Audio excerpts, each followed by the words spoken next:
video you want me to react to? Join the Ace Pit Discord right now. Scan the QR code on the screen, hit the entertainment tab, click reactions, and drop it in. Super easy. Submit today. Check, check, check, check. Can y'all hear me in this thing?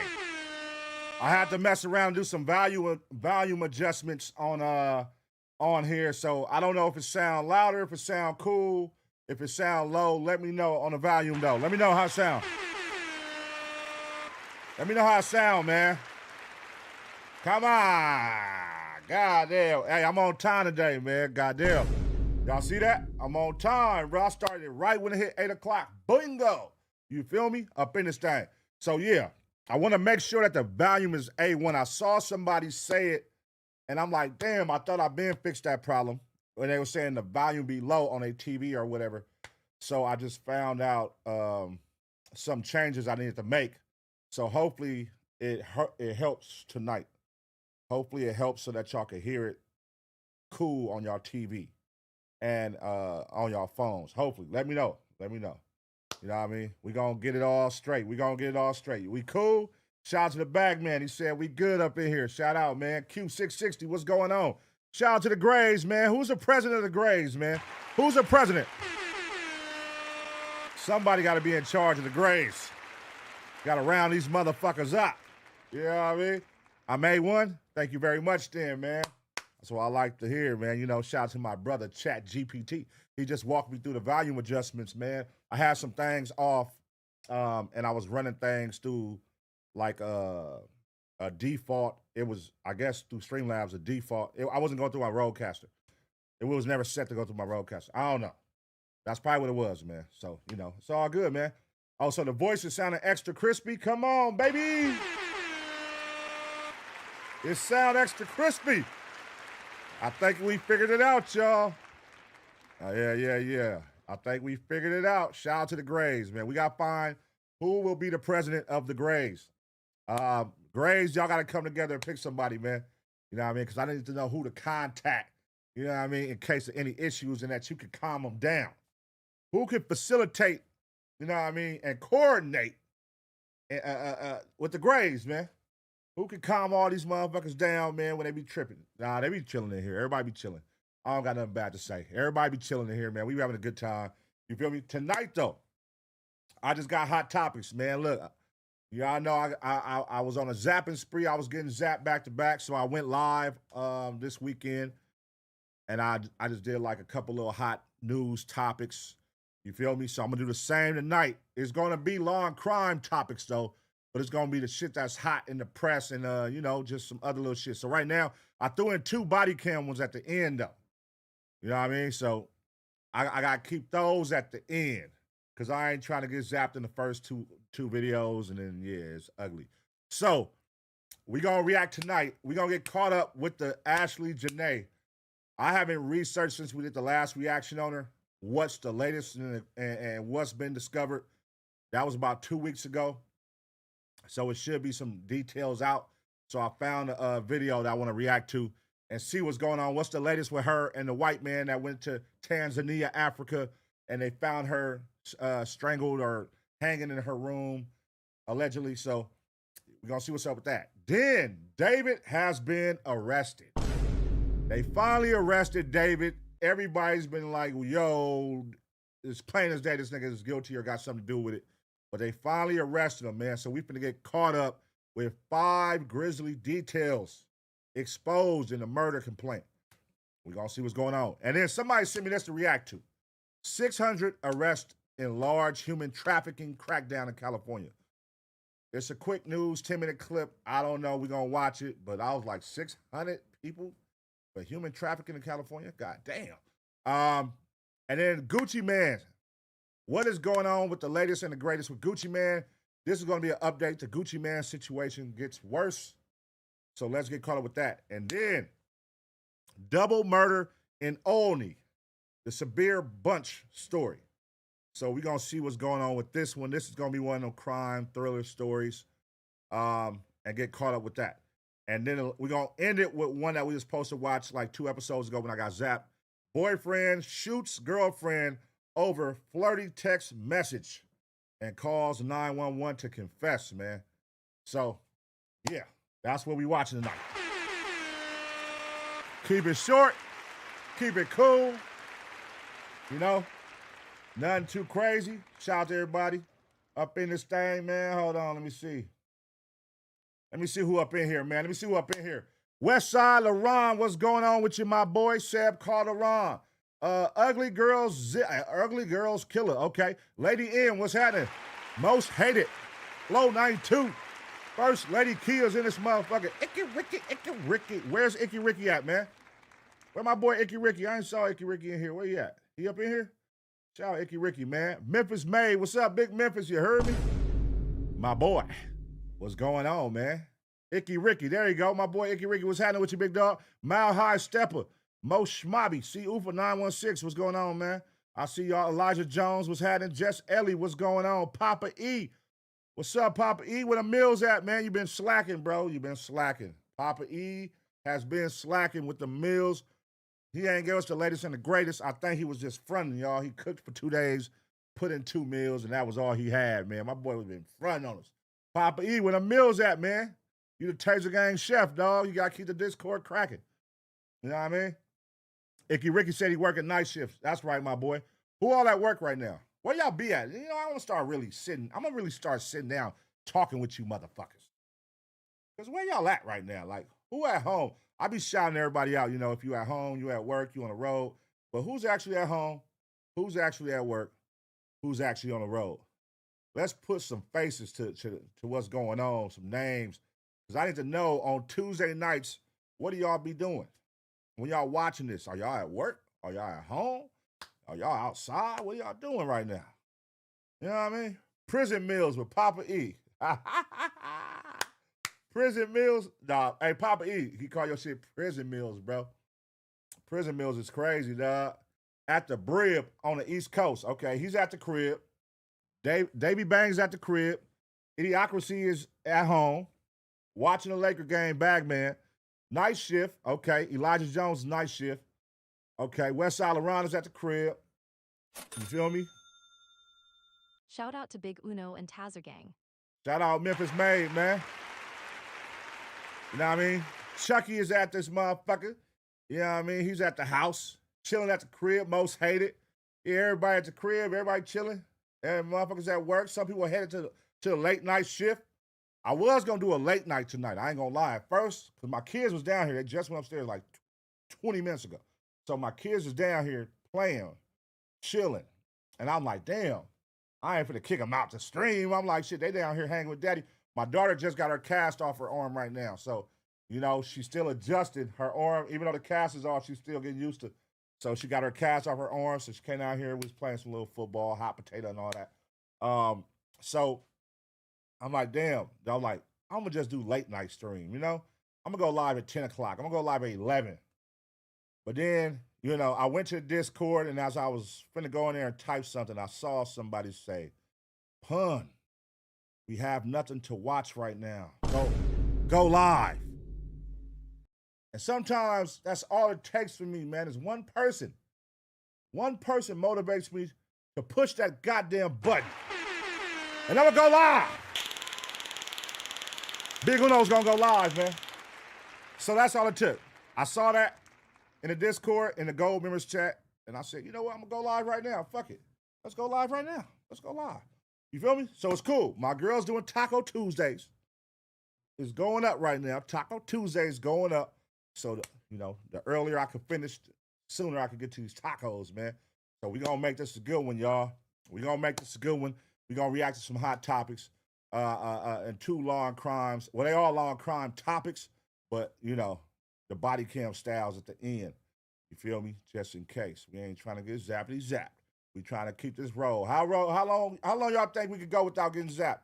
How many episodes before we get zapped again, man? How many episodes do y'all think we could go before we get zapped again? I'm trying to go about 40 more before we get zapped. Even though that's impossible, because we be getting zapped all the goddamn time.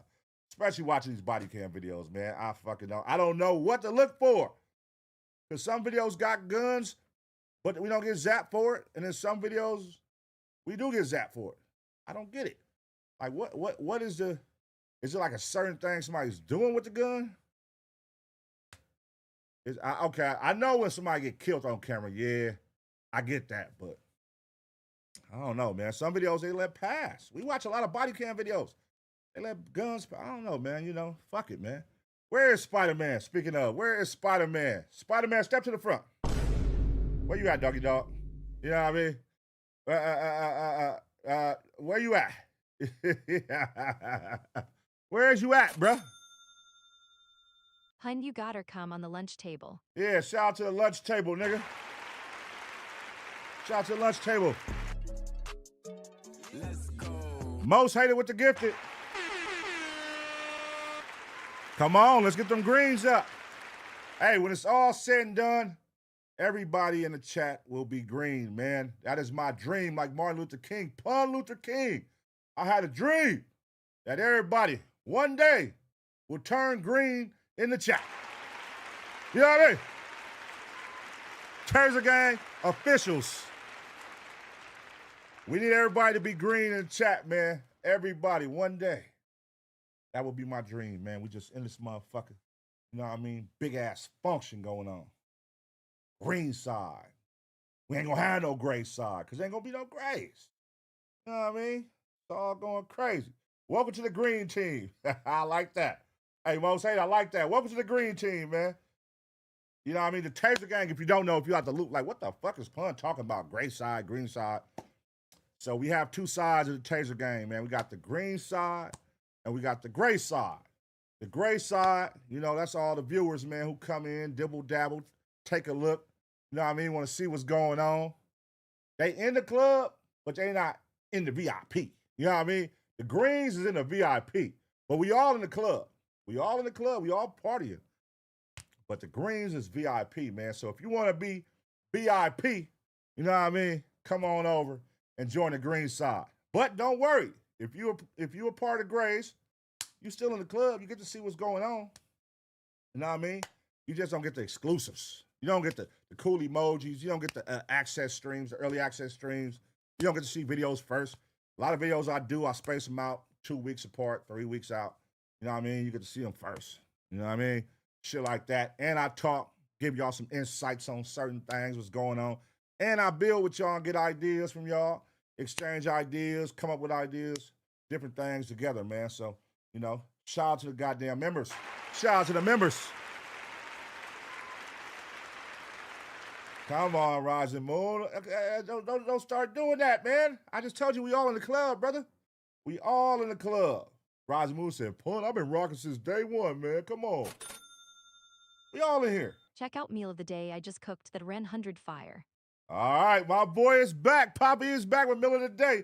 Let's get it. Let's go. Let's see what my boy got going, man. Papa E, meal of the day. Let's see what my boy got. Where he at? Let's see. All right. Papa E. What the fuck, man? What the hell? Is this a pot burner? Hell no, man. What the fuck, man? Papa E, where's the food? Is this some imaginary shit? Some see-through food? Some transparent grits? Nigga, what you got going on this motherfucker? I can't see nothing. What is this, Papa E? What is that, butter? Papa E, talk to us, bro. What is that, bro? What is that? My boy Papa E crazy, man. Oh. What's going on here, man? What is this? Yeah. That's why I fuck with Papa E, cuz. Let's go, Papa E. We don't know what the fuck you doing, but all right. Yeah. Choppity chop. Oh.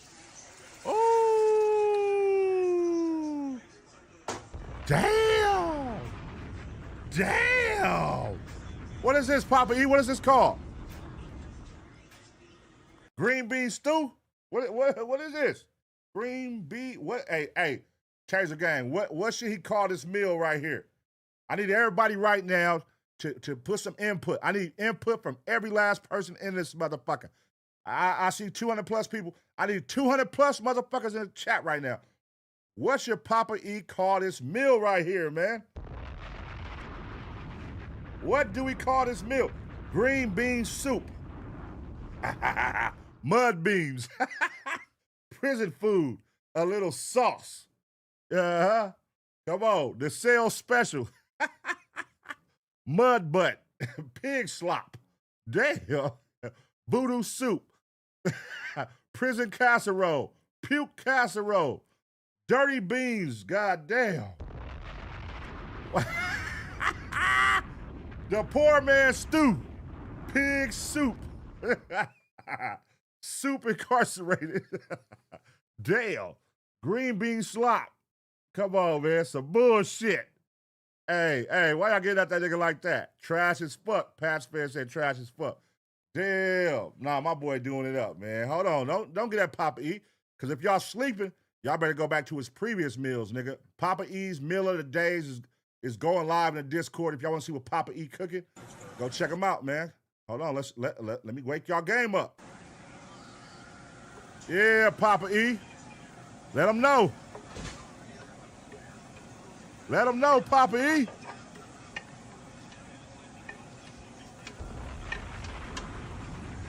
Yeah. That's what I'm talking about right here, brother.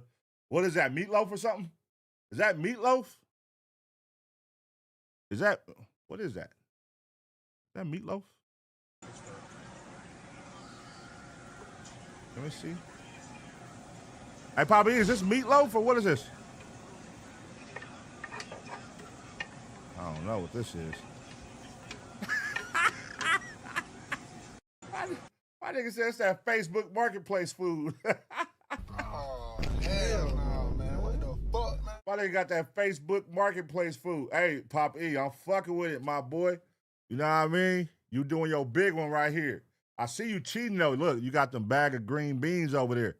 Them green beans, oh, organic. Okay, you got them frozen green beans. Nah, man, you gotta go hit the farmer's market. Get you some fresh ones, bro. Don't use all that shit, that frozen shit, bro.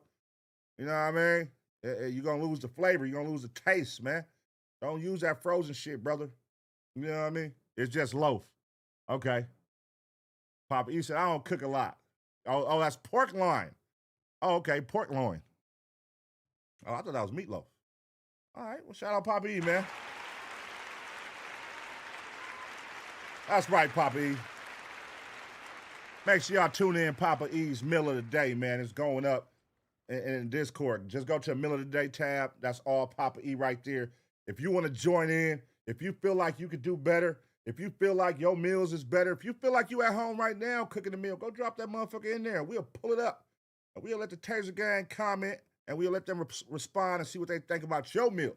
Since y'all over here laughing at my boy Papa E, we'll see what you think about your meal. You know what I mean? So I'll give y'all some time. We'll watch 2 reactions and we'll go back and check it out. See what's going on, man. All right.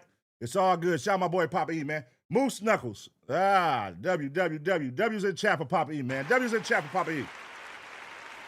Come on, we gonna keep it play over here. It's the player side, man. W's in the chat, man. E for effort. You know what I mean? E for effort. You know what I'm saying? At least my boy trying. Hey, it might taste good. Who knows? It might taste good. You feel me? All right. But we up in here, though, y'all. We about to, 1, 2, 3, 4, 5, 6 reactions tonight. How y'all feeling out there, man? How y'all feeling? Y'all got 6 reactions in y'all? Y'all down? Y'all down to take this ride? That's what we gonna do.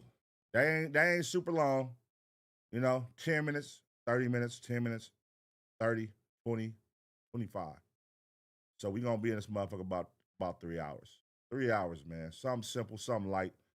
He said E for yuck. Something simple, something light. And yeah, we're gonna get caught up, man. Let's see what's going on in the world.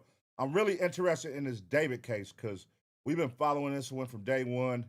It's been dragged out for about 6 months now. And now that they arrested him, they're starting to let shit roll out. They was very quiet. They were very discreet about what they had all this time. But now they are starting to let shit pour out. So that's what we're going to find out. 5 grisly details. Let's see what's going on. All right. But first, let's get caught up with this Ashlee Jenae situation, man. Let's get caught up. She went to Tanzania, got proposed to by her new boyfriend. They was together for what? A couple months, a weeks, 3 months or something, a couple weeks, who knows? It wasn't long. Long story short, goes to Tanzania. She gets proposed to, celebrates it on IG, celebrates her birthday, and then ends up dead. They found her in a hotel room, hanging, strangled. Basically, they're trying to say it was suicide. Her family's not rolling. That last I looked, her family like, that's bullshit. Why would she hang herself? Rumor has it they were in a room. They were arguing. They had to get separate rooms. That was the last I heard. You know, so they were saying it could have been some potential cheating going on or a dispute, arguing. So let's get caught up. Let's see what they got to say right here. All right, let's do it. Let's do it. I need something to drink first. Hold on. Let's get it.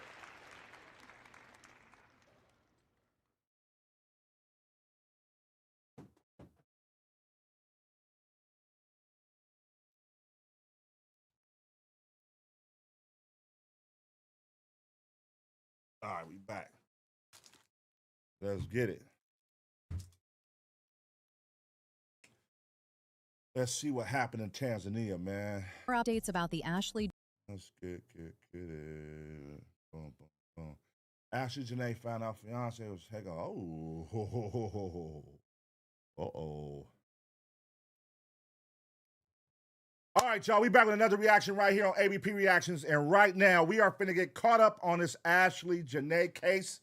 You know, the suicide, alleged suicide in Tanzania on a trip for her birthday after being proposed to. Everyone says, they not rolling, man. New details have emerged. Let's get caught up. So, we have more updates about the Ashlee Jenae and Joe McCann case from the Director of Criminal Investigations and locals down in Zanzibar. Now, what you should know is that a lot of what is being reported is in Swahili because it's info coming from the locals. But y'all are in luck because your girl understands the language, so I can assure you that nothing will be lost in translation. There are details about how Ashlee and Joe had several heated arguments from the moment they stepped in Zanzibar, how Joe was a frequent visitor in Zanzibar and wasn't a visitor at the resort, and how they argued because he would leave Ashlee in the villa to go and hook up with local women. Yikes! What? Cheating with locals? Apparently, Joe also had a friend in Zanzibar who was brought in for questioning, and I've also seen some reports of Ashlee's engagement ring being found and allegedly having blood stains. Baby, it's messy as hell, and info is coming in hot. Okay, first of all, I don't know why this report is not available online, but I was able to track it down from one of the news sites in Zanzibar, and the Director of Criminal Investigations has provided a detailed timeline, stating that Joe and Ashlee checked into Zuri Hotel, Villa number 25, with a planned departure for April 10th, 2026. He confirmed that, just like the streets were saying, there was a dispute between the two of them, and it was so bad that the person in Villa number 24 alerted the hotel staff, and that's when they were separated into different rooms. He said that the staff decided to relocate Joe to Villa number 65, which is approximately 8 to 10 minutes from Ashlee's room. Now, at around 7:30 p.m., on the day Ashlee was found, one of the attendants was doing his evening rounds when he visited Villa number 25 where Ashlee was staying, and she told him that she needed a phone charger. The attendant gave Ashlee his phone charger and then proceeded to Villa 24 and 26, but Ashlee had told him to come back after about 10 minutes. According to what the Director of Criminal Investigations said, the attendant went back after about 20 minutes. He knocked on the door, there was no answer, and all the lights were turned off. Maybe he felt that something was off since they had agreed with Ashlee that he should go back for his phone charger after a few minutes. And when he couldn't get a hold of her, he used his emergency key to open the door. Huh? Hold on, nigga. You gotta jump in the gun, brother. Why are you coming in my room after 20 minutes? I don't know you. I just asked for a charger. All right, see, now this is where it gets tricky, man. Nah. Because that nigga could be in on it. That nigga could be in on it. Because wait a minute. 20 minutes later, she's dead after seeing you asking for a charger. You leave. 20 minutes later, she's dead. So they're saying the husband came in there, her fiance came in there and killed her in 20 minutes. Is that what people think? All right, let's keep watching. And that's when he discovered Ashlee suspended from the internal wardrobe hanging rod using a Huh? gray bathrobe belt. Based on the report, at the time, she was still alive but struggling. So he raised the alarm and they rushed Ashlee to the nearest hospital. Then, after initial treatment, Ashlee was transferred to another hospital for specialized care, but she What? passed on the next day at about 3 p.m. Now, I've seen how this part about the attendant has brought confusion online, but what you need to understand is Wait, that so she was still alive when she left the hospital? I mean, when she left hanging?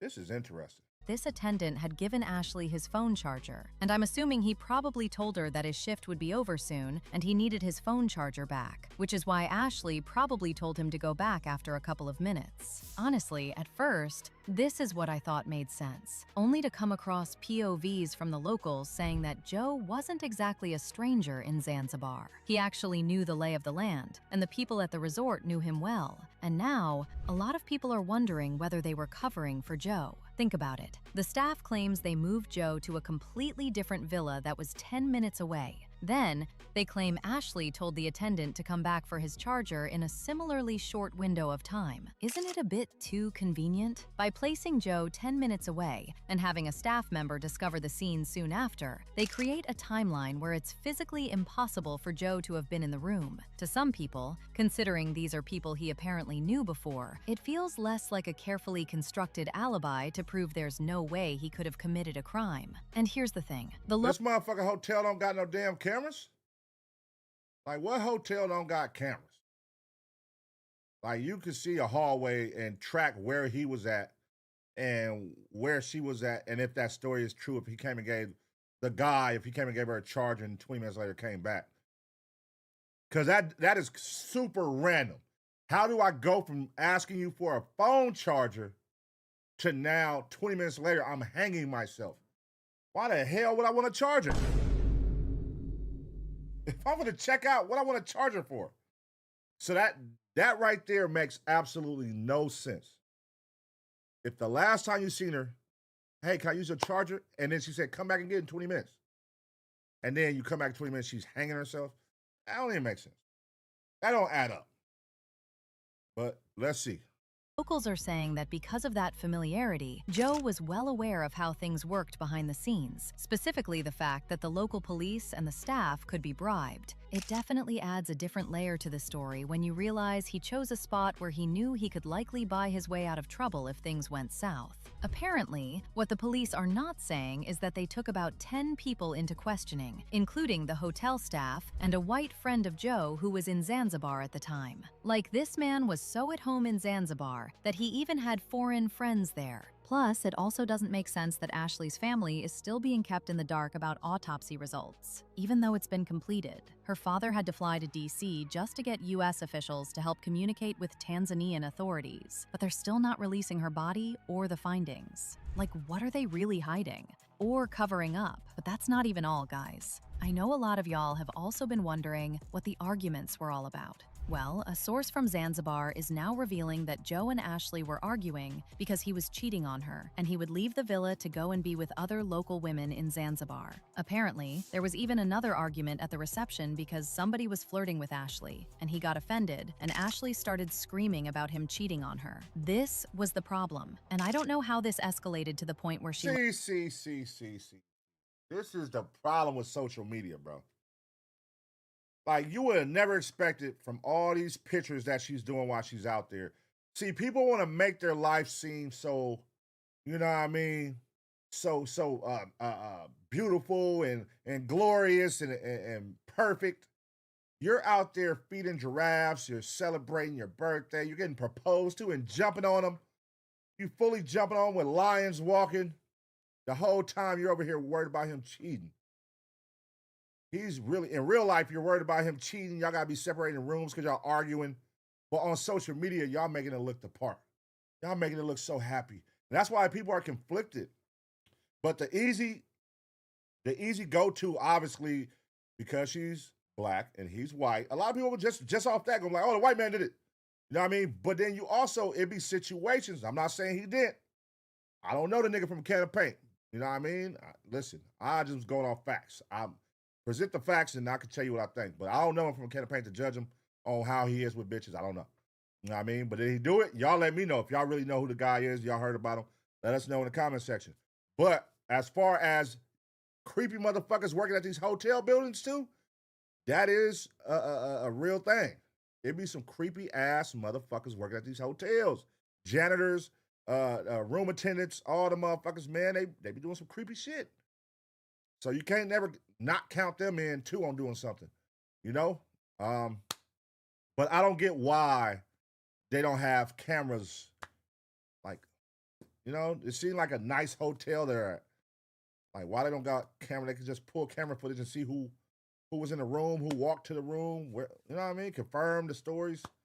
But maybe they already did, who knows? Lost her life. But trust me, we are going to find out soon. And about these issues, one of Ashlee's friends is now saying that Ashlee had told her that she was scared and that she wanted to end things because she had had repeated arguments with Joe and major fights even before she went on the trip. According to the friend, Ashlee wanted to leave, but she was afraid because this man is very aggressive. And after a bit of digging, I also found other incidents from the past that put a lot of question marks on Joe's character. Like, there's an article from when Joe married his first wife in 2018, and the article starts off when she said this was the toughest decision of her life. Can you imagine your wedding to the man you supposedly love being the toughest decision in your life? So this is what happened. The ex-wife, who I won't mention by name, has a father, but she was tasked with the decision of walking down the aisle alone because the dad refused to walk her down the aisle. Damn. Ask yourself this. Why would a father refuse to walk his daughter down the aisle on his daughter's most important day? Damn. It's obviously because he had a problem with Joe, right? And it's likely because he had seen the signs. Now, I'm gathering that from the influence of Joe, he convinced the bride to walk down the aisle alone.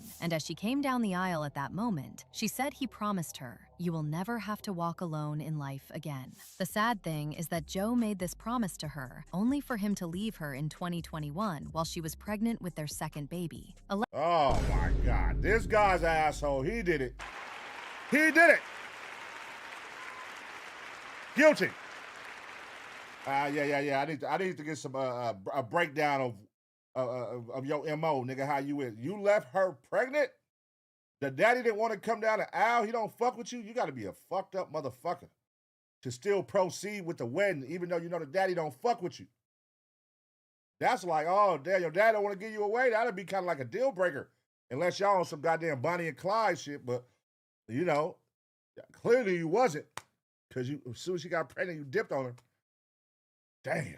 Allegedly, there was a lot of aggressive behavior in this marriage as well, and that's why people are saying they believe that when it comes to Ashlee, Joe was the aggressor. I've also heard that reporters said there was no forced entry into Ashlee's room. However, they did find Ashlee's engagement ring in a rental car at the end of the hotel. Apparently, the ring was a little concerning to them because it has blood stains on it, and they took it in for forensic to check if the blood belonged to Ashlee, Joe, or someone else. This part I honestly cannot verify. Who rental car? So I won't dwell much on it, but as soon as I get more details, I will definitely break it down. And by the way, let me clear something up because a lot of people have been tagging the wrong resort on social media. Ashlee did not die at the hotel with the lion that has been popping up on our timelines since the story broke. This resort is in another town in Tanzania and not Zanzibar where she died. In fact, the team at Serval said Ashlee was happy when she was at their resort, and they responded to one of the posts saying, "We truly understand your concern, and we are deeply saddened to see this happen. During her time with us, she was very happy, which is clearly reflected in her experience and her last social media posts from Serval." Hey, shut the fuck up. Stop making this about you. How you know she was happy, nigga? Clearly she was going through some shit with that man if she told her homegirl before she went out there, "I don't really want to go." But okay, so let's make this make sense. Her best friend is saying, she told me I don't really want to go. It's her birthday. She only been with this nigga a couple months, right? They said like 3 months or something.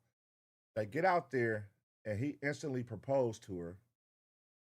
She's happy. She posted on social media. And then she finds out he's cheating. He got other women, so they get in a huge argument. Damn, that's really fast. Like, really think about that. If they was only together for 3 months, proposed to, she didn't really want to go. Did her family even know this nigga like that? Like, what type of bond does your dad build with you in 3 months? And then you end up dead. Boom. That is crazy. Like, nigga, you really crashed out like that? She left our premises in good condition and in a positive mood. The incident did not occur at our property, and we do not have further information regarding the situation or the person she was with. We kindly advise following official updates from the relevant authorities for accurate information. See, these issues between Joe and Ashlee escalated in Zanzibar, where Joe was familiar with the resort and the staff, where he knew he could pay his way out, and where he would leave Ashlee in the villa to allegedly go and hook up with local women. And to think that this happened immediately after the engagement? Of course she crashed out. What we are still trying to figure out is whether or not he's the one who unalived her. And we can only know whether there was foul play when the authorities in Tanzania release the real autopsy, which is taking too long. Meanwhile, let me know what you think of how this case is unfolding in the comments section below. Yeah, man. Dang. Rest in peace, Ashlee Jenae. Rest in peace, Ashlee Jenae. Right now, I need to know what you think. What does this sound like to you? What do you think happened? Yeah, I know a lot of you majority gonna say he killed her. You know? Yeah. That could be a possibility for sure. Or he could, like, he got paper, right? You out there, you know, I'm sure it's somebody that takes some money too, that you could pay to go in a room and do that, you know, execute her. You know, it may be a situation like that as well. Well, hey, maybe he didn't get his hands dirty, but, you know, he funded the move. It could be that. Or it could be a creepy ass nigga that work at the hotel that saw opportunity, a woman that was going through something with her man. You know, it's niggas that prey on women like that. So you got to watch ladies who don't, you know, crying about your man in public. And it's niggas that prey on women like that, you know. So you got to watch that shit.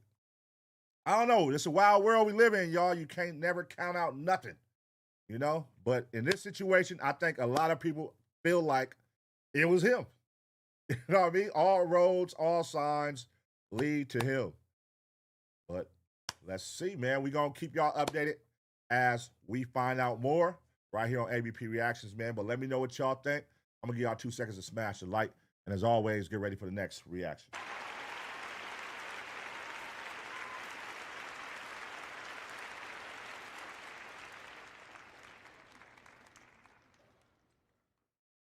That's a tricky one, y'all. Damn. You know, that's a tricky one, man. We all want to be like, yeah, it was him, for sure. But then sometimes it be the one factors that nobody count, which be like the random nigga that's been stalking her on a. Y'all didn't see that shit recently where it was a nigga who followed a woman back to her hotel room from the pool? Y'all saw that shit? She was walking on the phone with her homegirl, and it was a creepy ass nigga that was at the pool that was watching her the whole time. And then he walked up like he was going to his room behind her. And when she went to her door, he tried to rush her in the door and shit. Like, it'd be some creepy ass niggas at these hotels, man. So that's why the only reason I'm saying, like, yeah, I'm with you, it may be him, but you can't count out that creeps do be at hotels. Even the workers, the janitors, the bellhops. These niggas be weirdos, man. And he's talking about over there. Like, it could be a lot going on. I don't know, man. Sad situation, though, man. Life gone too soon. But asking for a charger and in 20 minutes being found strangled, hanging from the closet, that don't even make sense. It makes no sense at all. But rest in peace to her, man. Condolences to the family, man. Goddamn. And it fucked me up right now that they said she was still alive. She wasn't even dead when they got her, when they came in the room. So, damn, that's fucked up. Sad situation, man. Sad situation. All right, Taser gang, what's happening? I see all the greens up in this thing. I see all the grays. You feel me? I see y'all in here deep, holding it down. We are here, man. Tuesday nights. Y'all know that's my nights, nigga. I run Tuesday nights. It's my shit. You know what I mean? We in this motherfucker. We gonna give y'all the best, hottest reactions on the goddamn internet, man, on the goddamn tube. Right here, because they're all selected by y'all, but not tonight, because, nigga, y'all been getting me zapped. You know what I mean? Especially one person. One person been getting me zapped. Hey, drop the emojis. Who's been getting me zapped, man? Drop the emojis if you know who's been getting me zapped. It just keeps happening too. That's what's crazy. My boy keep doing it. It's like he's working against us, y'all. He's here with us, but he's working against us. Like he's trying to get us zapped. Oh, no. Say it ain't so. Oh, hell no. Say it ain't so. Fuck, man. Like, what if my boy's like a mole or something, like he was sent over here from the other side to try to take us down? You know what I mean? My boy Spider-Man. The mole. The move. Spider-Man. Say it ain't so, Spider-Man, because it's for some reason you and Lady N. Lady N, she's real protective of the Taser game, man. She's real protective. And you don't like that. Spider-Man don't like that. Yeah, now I got me thinking, bro, because now I'm in my detective bag right now. We just watched that video, so now I'm in my detective bag. And I'm thinking, that could be the case. Why do I keep getting zapped? I put Spider-Man, I said, hey, Spider-Man, let me know if any videos got guns in them. All right, got you. And he sends me the videos with all the guns that get me zapped. Hey. Damn. That's really crazy when you think about it. Since I'm in my detective bag, this is what we're going to do. We're going to go to the next reaction, man. We're going to go to the next reaction. And this is the one I want to see, man. David has been officially arrested for murder, man. He has been officially arrested for murder. And right now, let's see these 5 details. Let's see what's going on, man. Jesus Christ. He done fucked up. He done fucked up. All right. Let's get it, man. We gotta make this make sense, man, because right now, you know, that murder in Tanzania, Zanzibar doesn't make sense. Spider-Man sending me videos, getting my channel zapped back to back. Don't make sense. And this David situation just doesn't make sense at all. Like, what? Why nobody? Why it take so long? Let's figure it out, man. Let's figure it out. All right, y'all. We back with another reaction right here on ABP Reactions, man. And David has officially been arrested, man. He is in jail behind bars. And right now, we finna see 5 grisly details exposed in the David murder case. Let's go. We believe that Mr. Burke is entitled at the earliest opportunity to an open preliminary hearing and the proceedings not be done in secret. So we are asking for a preliminary hearing to be set at the earliest possible date. David was in court. The criminal complaint, including the complex murder charge, has been made public, and I interviewed the Los Angeles County District Attorney about what is going on right now. Lot to get into with the latest in the murder case of David, the man accused of brutally killing a 14-year-old girl. We want to break down the statements, what to expect from an upcoming hearing, whether this is a strong case, what the evidence may be. Is there a tension between the LAPD and the DA on charging David? Lot to get into. We're going to start right now. Welcome to Sidebar, presented by Law and Crime. I'm Jesse Weber. By the way, if you're into content creation, if you're putting things out on social media, have you ever wondered how we're able to share so many of these clips from all of these cases, all of these stories so quickly as they're all unfolding? Here's a secret. Not a secret, I'm going to tell you what it is. Opus Clip. It's an all-in-one AI editor that makes it... I see what you did there. I see what you did there, buddy-o. Nice. /sidebar to get a free week and then 50% off. So a lot more David news we got to break down. We have the criminal complaint. We have his first court appearance. I have my interview with the Los Angeles County District Attorney regarding the timing of these charges, because there was a theory that the LAPD and the DA's office, maybe they weren't on the same page. We have a statement from David's family.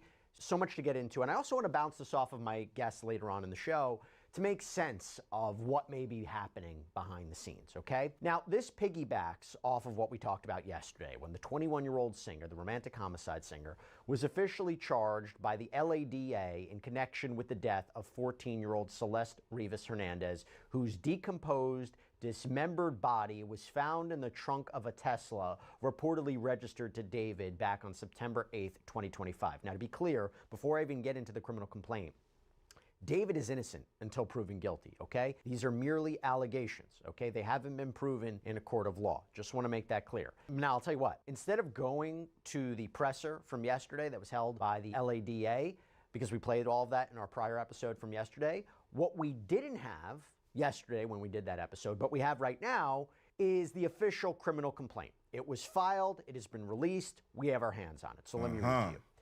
On or about April 23rd, 2025, in the county of Los Angeles, the crime of murder was committed by David Anthony Burke, who did unlawfully and with malice aforethought murder Celeste, a human being. So you're talking about a premeditation, you're talking about an intent to kill. It is further alleged that the murder of Celeste was intentional and was carried out by the defendant, David Anthony Burke, for financial gain. Really? It is further alleged that Celeste was a witness to a crime and was intentionally killed because of that fact. It is further alleged that the murder of Celeste was committed by David Anthony Burke and that the defendant intentionally killed the victim by means of lying in wait. Wow. Wait, what did she witness? What did she witness that he had to kill her? It is further alleged that in the commission and attempted commission of the above offense, David Anthony Burke personally used a deadly and dangerous weapon, sharp instrument. By the way, what you're seeing here are special circumstances allegations that could enhance the penalty. So you're talking life in prison, you're talking potential death penalty, even though there's a moratorium on executions in California. So originally, when you had a murder charge, it would be, 25 to life with the possibility of parole. If the jury sides or believes that these special circumstances occurred beyond a reasonable doubt, then you're talking about that enhancement. You're talking about life in prison without the possibility of parole, or again, even the death penalty. And look, we knew that he was being investigated for murder. We didn't know these particular theories, right? The main theory here that was revealed by prosecutors was that Burke allegedly invited Celeste to his house, at which point he was lying in wait to murder her, to kill her, because she was allegedly going to report or expose her alleged sexual relationship with David in some way. That is Oh. So she was going to air his ass out. And he snapped. And he got a tour coming up. Oh, no, hell no. You about to fuck up the play, my money, my name, my exposure. You're going to... And he got rid of her. Oh, that's a cold narrative. I could see that. I could see that really being a thing. That would make sense. Like, why? That's motive. That's great motive. She was finna air his ass out. Damn. a crime because she was a minor. So again, the circumstances of that are not entirely clear. I don't know how they're going to prove that, but that seems to be their main theory, which brings me to the next charge. On or between September 7th, 2023 and September 7th, 2024 in the county of Los Angeles, the crime of continuous sexual abuse in violation of Penal Code Section 288.5, a felony was committed by David Anthony Burke, who did unlawfully engage in 3 and more acts of substantial sexual conduct and 3 or more lewd and lascivious acts with Celeste, a child under the age of 14 years, while the defendant resided with and had recurring access to the child. So not just one alleged occasion, but multiple. Pattern here. Again, how they'll be able to prove that, maybe text, witness testimony, videos, I don't know, photographs. It will be interesting. On or about May 5th, 2025, in the county of Los Angeles, the crime of unlawful mutilation of human remains was committed by David Anthony Burke, who did willfully and unlawfully mutilate remains known to be human, specifically the remains of Celeste. Now, you're going to see this more from court in a minute, but David's legal team went on the defensive, okay? They issued the following statement. The actual evidence in this case will show that David Burke did not murder Celeste Rivas Hernandez, and he was not the cause of her death. Such specific language there. Now, in a separate statement on Monday, a lawyer for Mr. Burke's family, Kent Schaefer, said the Burkes are not surprised but are terribly disappointed that the district attorney chose to charge David. Nevertheless, they support and stand by him 100%. All right, see, here's the thing, though. Like, you got to make this make sense, y'all. Like, here's the thing that fucks everything up.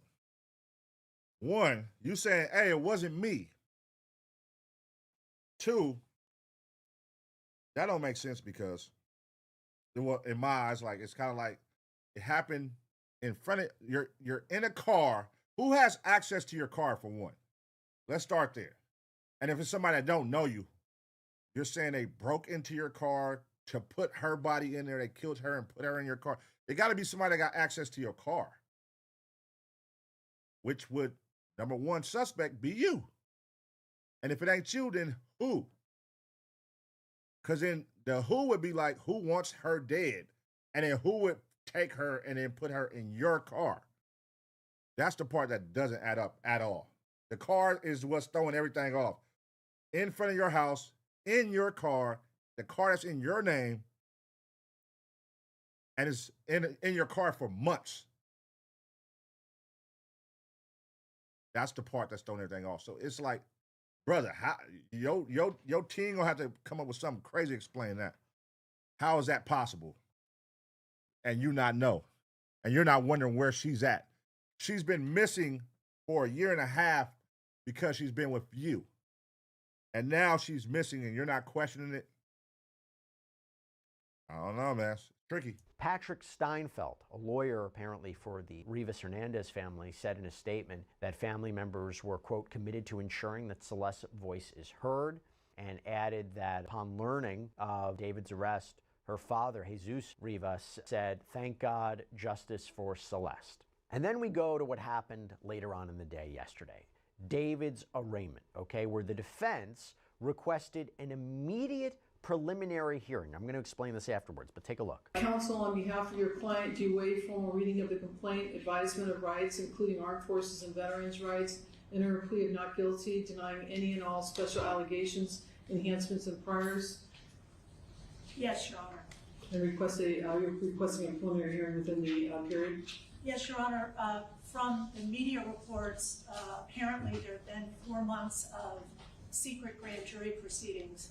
We believe that Mr. Burke is entitled at the earliest opportunity to an open preliminary hearing and the proceedings not be done in secret. So we are asking for a preliminary hearing to be set at the earliest possible date on the 10th day.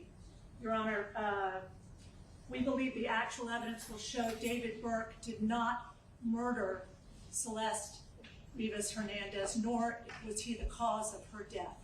And we would like to be able to have the evidence come into the light of day at the earliest opportunity in order to establish that. We're asking for April 23rd as a 3 of 10, Your Honor. So maintaining his innocence, saying he didn't murder her, not the cause of her death. Again, find that interesting, because I do wonder, what are you saying here? That there's going to be a battle of experts? It's not entirely clear what caused her death? Are you going to be pointing the finger at someone else? Goes to the idea of the preliminary hearing. So as opposed to... like, who else? Who else? Like, they haven't gave us another name, another option besides the manager. Manager, he came out the gate. I don't live out there, nigga. I'm not his day-to-day. I don't live out there. Then the homeboy done fell out with him. He had the little Asian homeboy. They done fell out over this shit. He calling that nigga a weirdo. So make this make sense. Who would want this 14-year-old girl dead? And who would want her dead in that manner where they're trying to chop her body up and then hide her body in a trunk of a car? Who would have that much hate for this little 14-year-old girl? Oh. David. Grand jury, which is a secret proceeding. It's more one-sided. You have jurors. You just need a majority to determine there's probable cause to indict. Here you go to a court. A court, you present the evidence by the prosecution to suggest there's probable cause for this case to move forward. The defense has an opportunity to fight back, though, at this hearing. And it's interesting that they're asking for this immediate. They want to put the pressure, it seems, on the prosecution. So again, not the typical grand jury route. I want you to keep that in mind because, again, I interviewed LADA, Los Angeles District Attorney Nathan Hochman, who filed these charges. You'll see what he had to say in a minute. But from there, you get a back and forth in court yesterday on discovery, the evidence in the case, a back and forth on the coroner's report, because as we know, the ME's findings have been sealed. But as you're about to see, maybe not for long. We have been given almost no discovery thus far. We've received a 3-page follow-up report, no autopsy report, and a copy of the complaint, and we would ask the people respectfully to produce discovery at the earliest opportunity. Your Honor, as I've indicated to counsel, there's approximately 40 terabytes of discovery in this case.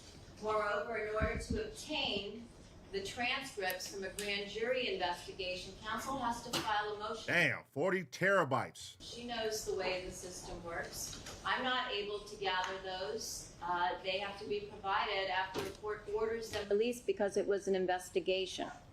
Second of all, if counsel plans on going to a preliminary hearing within the 10 days, it is unlikely that there will be very much discovery provided within that period, given the voluminous nature and how long it's going to take to copy onto drives. In addition to that, the coroner's report was sealed in this case in order to prevent it from hampering truthful testimony from witnesses that testified at the grand jury. So an order will also have to be obtained in order to get the coroner's department, which is now the medical examiner's department, to release those materials. Your Honor, it's surprising news given the district attorney's office held a press conference this morning where they discussed the cause of death, apparently under seal and not released by the coroner's office, as did the robbery homicide unit to the press. So we would again reiterate, we believe that Mr. Burke is entitled to discovery. We have served the people with notice. They have 15 days to produce discovery in this case. We would ask that they do that in conscientious earnestness and as quickly as possible. I'd ask the court to make an order today. We'll take a copy of the minute order ordering the Department of Medical Examiner to release their coroner's report in this case. Thank you, Your Honor. So they trying to call they bluff. Like, nigga, y'all better present what y'all got or else let this nigga go. So do they got something is the question. What do they got? Or are y'all just holding them? You know what I mean? Because y'all don't want to be embarrassed for looking crazy but not having this nigga under arrest. Because I definitely know that LAPD was feeling the pressure. They was feeling the pressure from everybody. Like, nigga, why hasn't an arrest been made? Make it make sense. So let's see. The court will order that the medical examiner release the report in this case. So it appears that that medical examiner report is going to be released. And when that autopsy report comes out, that will hopefully fill in a lot of the blanks in terms of cause of death, what authorities believed happened to Celeste, the potential use or the alleged use of this sharp instrument. And as Hochman indicated in his press conference yesterday, he said the coroner has come up with a conclusion. Speaking of the LADA, I spoke with him, Nathan Hochman, on my News Nation show, Jesse Weber Live last night. And among other things, I asked him about why David wasn't charged on Friday when he was arrested, when apparently there were these grand jury proceedings that were underway, whether there was any tension between the LAPD and the DA. Like maybe something happened in the grand jury proceedings, something was a holdup and they couldn't get back an indictment, and the LAPD arrested David, put pressure on the DA's office to charge. Here was his response. There's an investigative grand jury that hears testimony, can receive documents through subpoenas, and then there's an indictment grand jury. While we can't comment yet until the grand jury transcripts are unsealed by a court, I can't even confirm that a grand jury has occurred. There have been media reports that certain individuals, both cooperative witnesses and uncooperative witnesses, went in front of the grand jury. So there was this report that perhaps you weren't on the same page when it came to charging David. Your response? That's completely unfounded. We have been on the same page working in lockstep with the LAPD robbery homicide since they picked up this case in September of 2025. And basically made the argument that preliminary hearings are common here, again, that they're lockstep, on the same page. But obviously I'm made of questions here. I really want to know where this is going to go. What are we reading behind the lines? What is the strength of the case? What is the strength of the evidence? I want to bring on friend of the show, friend of mine, trial attorney Rich Schoenstein. Rich, always good to see you. Thanks for taking the time. There's so much to break down here. First of all, the charges. We anticipated that there was going to be a murder charge, right? What we didn't anticipate, or at least I'll speak for myself, multiple theories here, right? Multiple special allegations, lying in wait, witness, financial gain. I didn't see that. And also the sex crimes charges, right? I mean, that was another big one where there had been this thought, if you want to charge David, if you want to go after him, is there not evidence that he was allegedly involved in a sexual relationship with a minor? They found out. I mean, they had that evidence before, like in the beginning. Remember when they presented the evidence of her talking to her homegirl in a DM, and she was talking about she was bleeding after she had sex with David? So they found that in the DM. That was in the beginning when this first happened. When all, like, everybody started shooting out everything they knew from, like, Discords and Reddits and all that stuff. That was one of the first things that came out. That she admitted that they had sex. So, but my thing is this, it's always been, who are the people around this nigga, man, that you were going places with this little girl. Even them, what's them niggas, FaZe Clan. You was taking her to the FaZe Clan events and FaZe Clan house. This little girl, everybody's seeing you with this little girl. This is a 13-year-old at the time. A 13-year-old girl. You're walking around, holding hands, and nobody's questioning you, brother. That don't come off as weird to y'all? The fact that this nigga is walking around, he's not hiding it. It's not like, oh, he only sees her at night when nobody sees. He is literally doing videos with her, taking him to events with her, taking her to events with him. Nigga, she's in public with the nigga, all while she's reported kidnapped. That's what makes it even crazier. All while her family is looking for her. She's at events with this nigga. And now she comes up missing. And everybody act like they don't know nothing. That's just crazy. You could have arrested him earlier on and then figured out the homicide charges. So I'm made of questions here. First, let me ask you, the murder charge and the way that they're charging it, it seems like they're going different paths towards a potential conviction.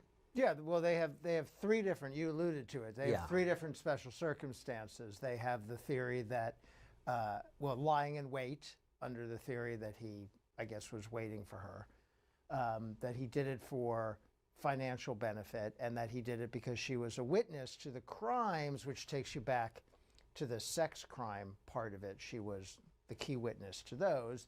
And those are all special circumstances that get you up to murder one and even potentially make it a death penalty eligible case. How do they prove that? Again, I interviewed Nathan Hochman. He wouldn't reveal too much about that. Obviously, it's an ongoing case. But how are they going to prove that he specifically was lying in wait, that he lured her to the house, that he was concerned about his career, about her exposing him or allegedly exposing him? Brother.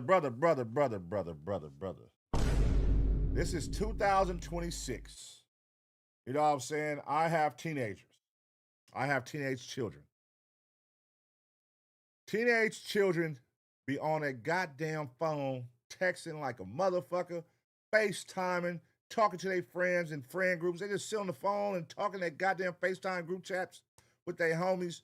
So for 1 second, if you think that this girl wasn't talking to her friends, then you, my brother, are conflicted. You are confused. She is talking to her homegirls. Especially, she is living life at this point.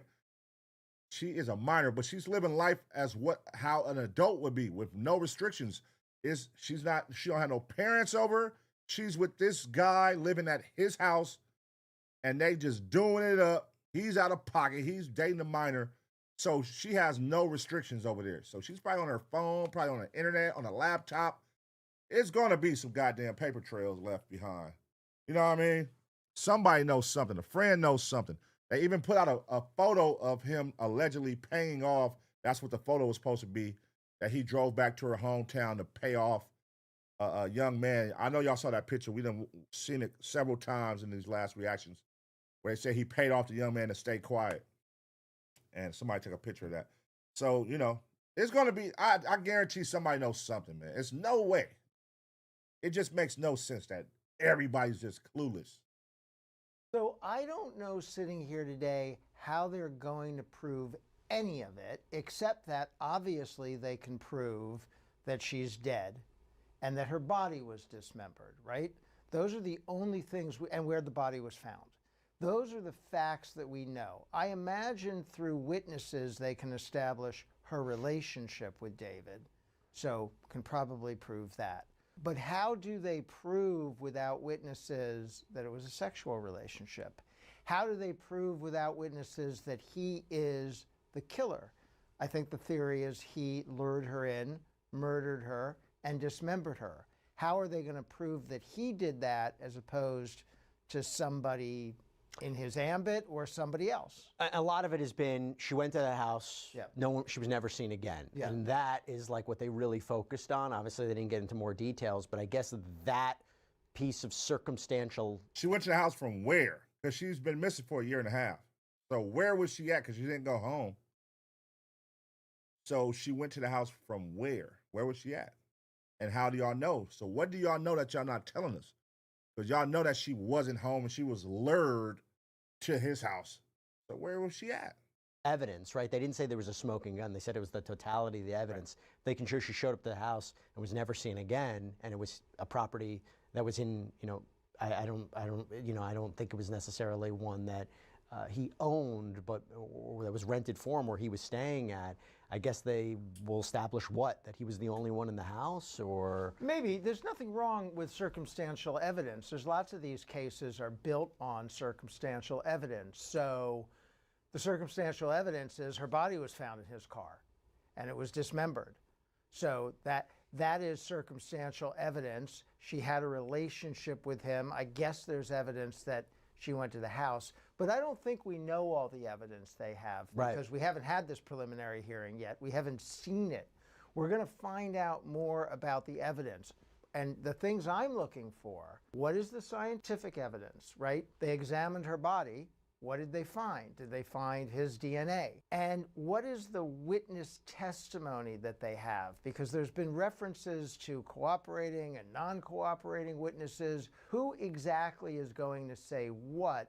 I would imagine that's been a lot of the reason these proceedings have been delayed and pretty secretive. By the way, so you heard me have the back and forth with Nathan Hochman last night, and he said, look, LAPD, DA's office, we've been in lockstep. That, in LA, there's an investigative grand jury that just hears witnesses and maybe locks in testimony, right? And there's a difference between a grand jury that indicts. And there's still people who will look at this and say something's maybe not adding up, right? I mean, even Nathan Hochman said you have cooperating, non-cooperating witnesses. See, this is the guy right here. They done fell out. This was like his best friend, his butt buddy or something, allegedly. I didn't see any stories of people say that. Just because they have some zesty-ass pictures together. So there has been, rumors of it being his guy he's having an affair with. But I hear they're just best friends. I don't know. I don't know. You never know, man. You never know. But I guess the question would be, does it make sense to you that he was arrested and then charged versus indicted through a grand jury, arrested, but now they have to go to a preliminary hearing in front of a judge, which I do wonder, is it easier to move forward in a case in a preliminary hearing versus a grand jury? I guess there's a bunch of questions there as we think about it. It could make sense to me. Again, there's so much here that we don't know about how they got to this point, and you have to choose the strategy if you're a prosecutor. In theory, it's easier to go to a grand jury because it's completely one-sided, and grand juries usually sign on to what the prosecutors want. That's just a fact of life. So you would think, in theory, it would be easier to go to the grand jury, but you have to be able to present your evidence, and I don't know if there were challenges to presenting the evidence. I don't know if there was a feeling at some point that we just have to move forward and get him arrested and get him off the street. We can't wait anymore to finish this grand jury process. We don't have all the witnesses yet. I don't know what the holdup was. So I'm not going to assess the strategy when I don't have complete information. Now, let me ask y'all, does it feel like, if you've been following this case, does it feel like to you that they either, A, got all the shit they need and they ready to prosecute them and move forward? And you feel confident in that. You feel like, yes, they have it. I believe them. Or do B, you feel like they were pressured And they needed to make a move to satisfy everybody, the people, the media, everybody, because of the pressure of like, what is going on? Because here's my thing. If he goes to trial and he beats this not guilty, where do you go from there? Because who else? We haven't heard another name mentioned. In 6 months, it's just been David. It hasn't been, you haven't heard a roommate mentioned. You heard the manager, but the manager came out and debunked that he even lives out there. Then the zesty friend, got to keep an eye on him because he knows something. He was around. He was in the pictures. He knows something. So, and then now you're beefing with him. And you like leave my name out and don't associate my name with him. All of a sudden, like, why? That's your best friend, right? Why are you trying to like disassociate yourself? But what do you know? And it's just, I don't know, man. If they let this one slip, it's like you gotta get guilty with this one. Because if this is a non-guilty, if he gets a non-guilty, oh my God, where do you go? Now y'all gonna look crazy. And they ain't having that. They not having that. LA, the DA not having that. They can't look crazy. Not in a case like this. They gonna serve this nigga. And I think he did it. Me personally, I think he did it. But again, it's what you can prove, man. His lawyers seem like they like, hey, come on. They seem kind of confident, like he didn't do shit. But they like, come on, let's speed it up. Present what y'all got. Let's see. Sometimes it proceeds this way, and they go to a preliminary hearing, and we will find out then more than we know now about what the evidence is. And I mean, he made it seem LAPD, DA's office, we're in lockstep. I asked him, I said, you know, there is a theory here that LAPD made the arrest, put the pressure on your office to charge because there was some hang up in the grand jury, and he goes, it's unfounded. I interviewed Mark Garagos afterwards, and he seemed to disagree. You know, one of the things I thought was interesting, and I mentioned this to Hochman last night, was like, when there was an arrest, your office came out and said, we are aware of the arrest, right? That doesn't necessarily, like, we're in this together, we knew about it. I don't know. I don't know. I mean, I have a little bit of suspicion there, too. The best case would be that they are in lockstep, that they are working together, they are getting along. I suppose pretending to work together is second best. At least they're not actively being hostile with each other. But I don't know what the truth is. If there was a hang-up in the grand jury, what is it? If I'm reading between the lines and he says uncooperative witnesses, why would you need them? Why would you need them? Let's say even you had, isn't there maybe the digital evidence, the forensic evidence enough to establish these potential charges, the probable cause for these charges? Even if you had uncooperative witnesses, what role would they play? I would think that you had enough evidence to get an indictment in the grand jury. Now, I'm just going to wildly speculate here. Suppose non-cooperating witness means we put on a witness in front of the grand jury and they didn't say what we thought they were going to say. And it mucked up our whole presentation because now some witness pointed the finger at somebody else or surprised us or just didn't tell the story we thought they were going to tell. And so now we're left with this grand jury proceeding. We need to present more evidence. We need to hold the grand jury over. We're not totally sure we're going to get an indictment, so we're just going to do it this other way. This went into another question that I had with him. If the allegations are true, it may be hard for people to believe David allegedly did this all on his own. A singer who allegedly kills this 14-year-old girl, dismembers her, stuffs her into the trunk of his car in bags. It's a lot for one person to theoretically do, and yet he's the only one charged, which begs the question, are there cooperating? Nah, that's not a lot. There's niggas out here that be killing, nigga be doing some wild shit by themselves. There's some serial killers that can do some shit by their goddamn self and don't tell nobody. But it's possible. Now, here's the thing. A lot of us, we don't know David from a fucking can of paint, right? So we got hip to him as soon as this murder investigation started. That's when a lot of us, for sure, I don't know too many people. I don't know anybody that knew him before this, me personally. I feel like it's a TikTok young generation, you know what I'm saying? But older generation, we didn't know this nigga from a can of paint. But what is David known for before this? Like, what do y'all know about David before the Celeste thing? Like, what in the last 3-4 years? Is he known for something? Is he known for being a creep to people? Is he an asshole? Is he a weirdo? Like, what do we know? What do people say about him or have been saying about him since, you know what I mean? Because, you know, especially if he's in the industry, it's like he done been around a lot of people. And it's like now everybody is so distant because you got all these people who are associated with him. You know, he's signed to the same the manager of Billie Eilish to his labels. So you got the Billie Eilish connection. You got songs with SZA. Like you have like these features, you have these connections, but everybody like nobody's saying nothing about you. Who knows this nigga? And who the fuck was around while he had a 13-year-old girl just trotting everywhere he went and wasn't saying nothing to him? You gotta look at his managers, man. You gotta look at everybody like, what? That is crazy. Was you taking her to label meetings too? Because you know you're an artist and you about to do a role, you about to drop an album. He had an album about to come out. You gotta go to them label meetings, man. You gotta go in there and play the music. Are you taking the little girl to the label meetings? Is she all up in the offices with you?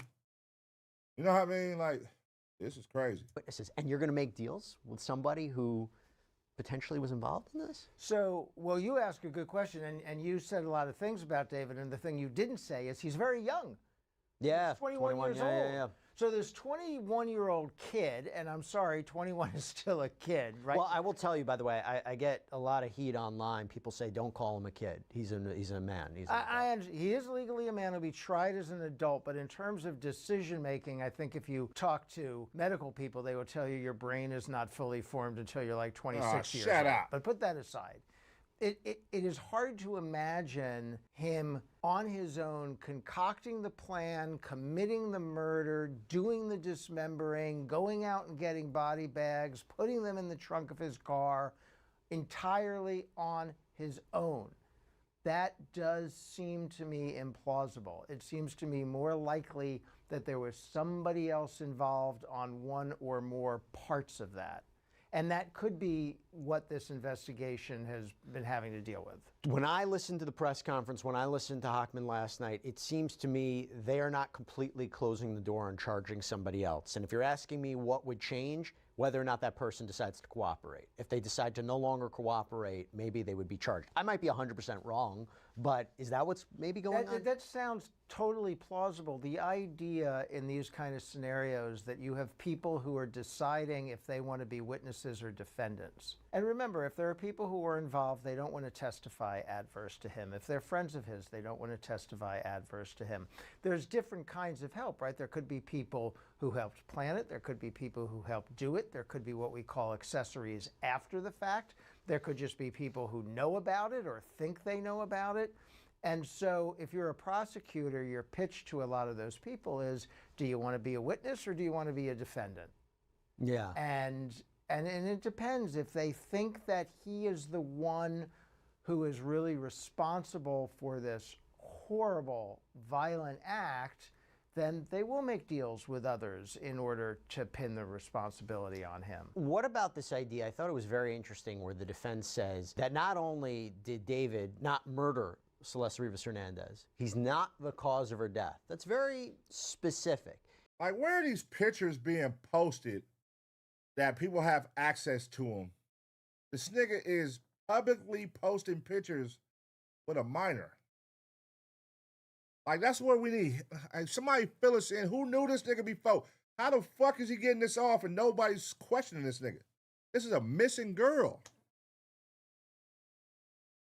How did they get this picture? He had to post it somewhere.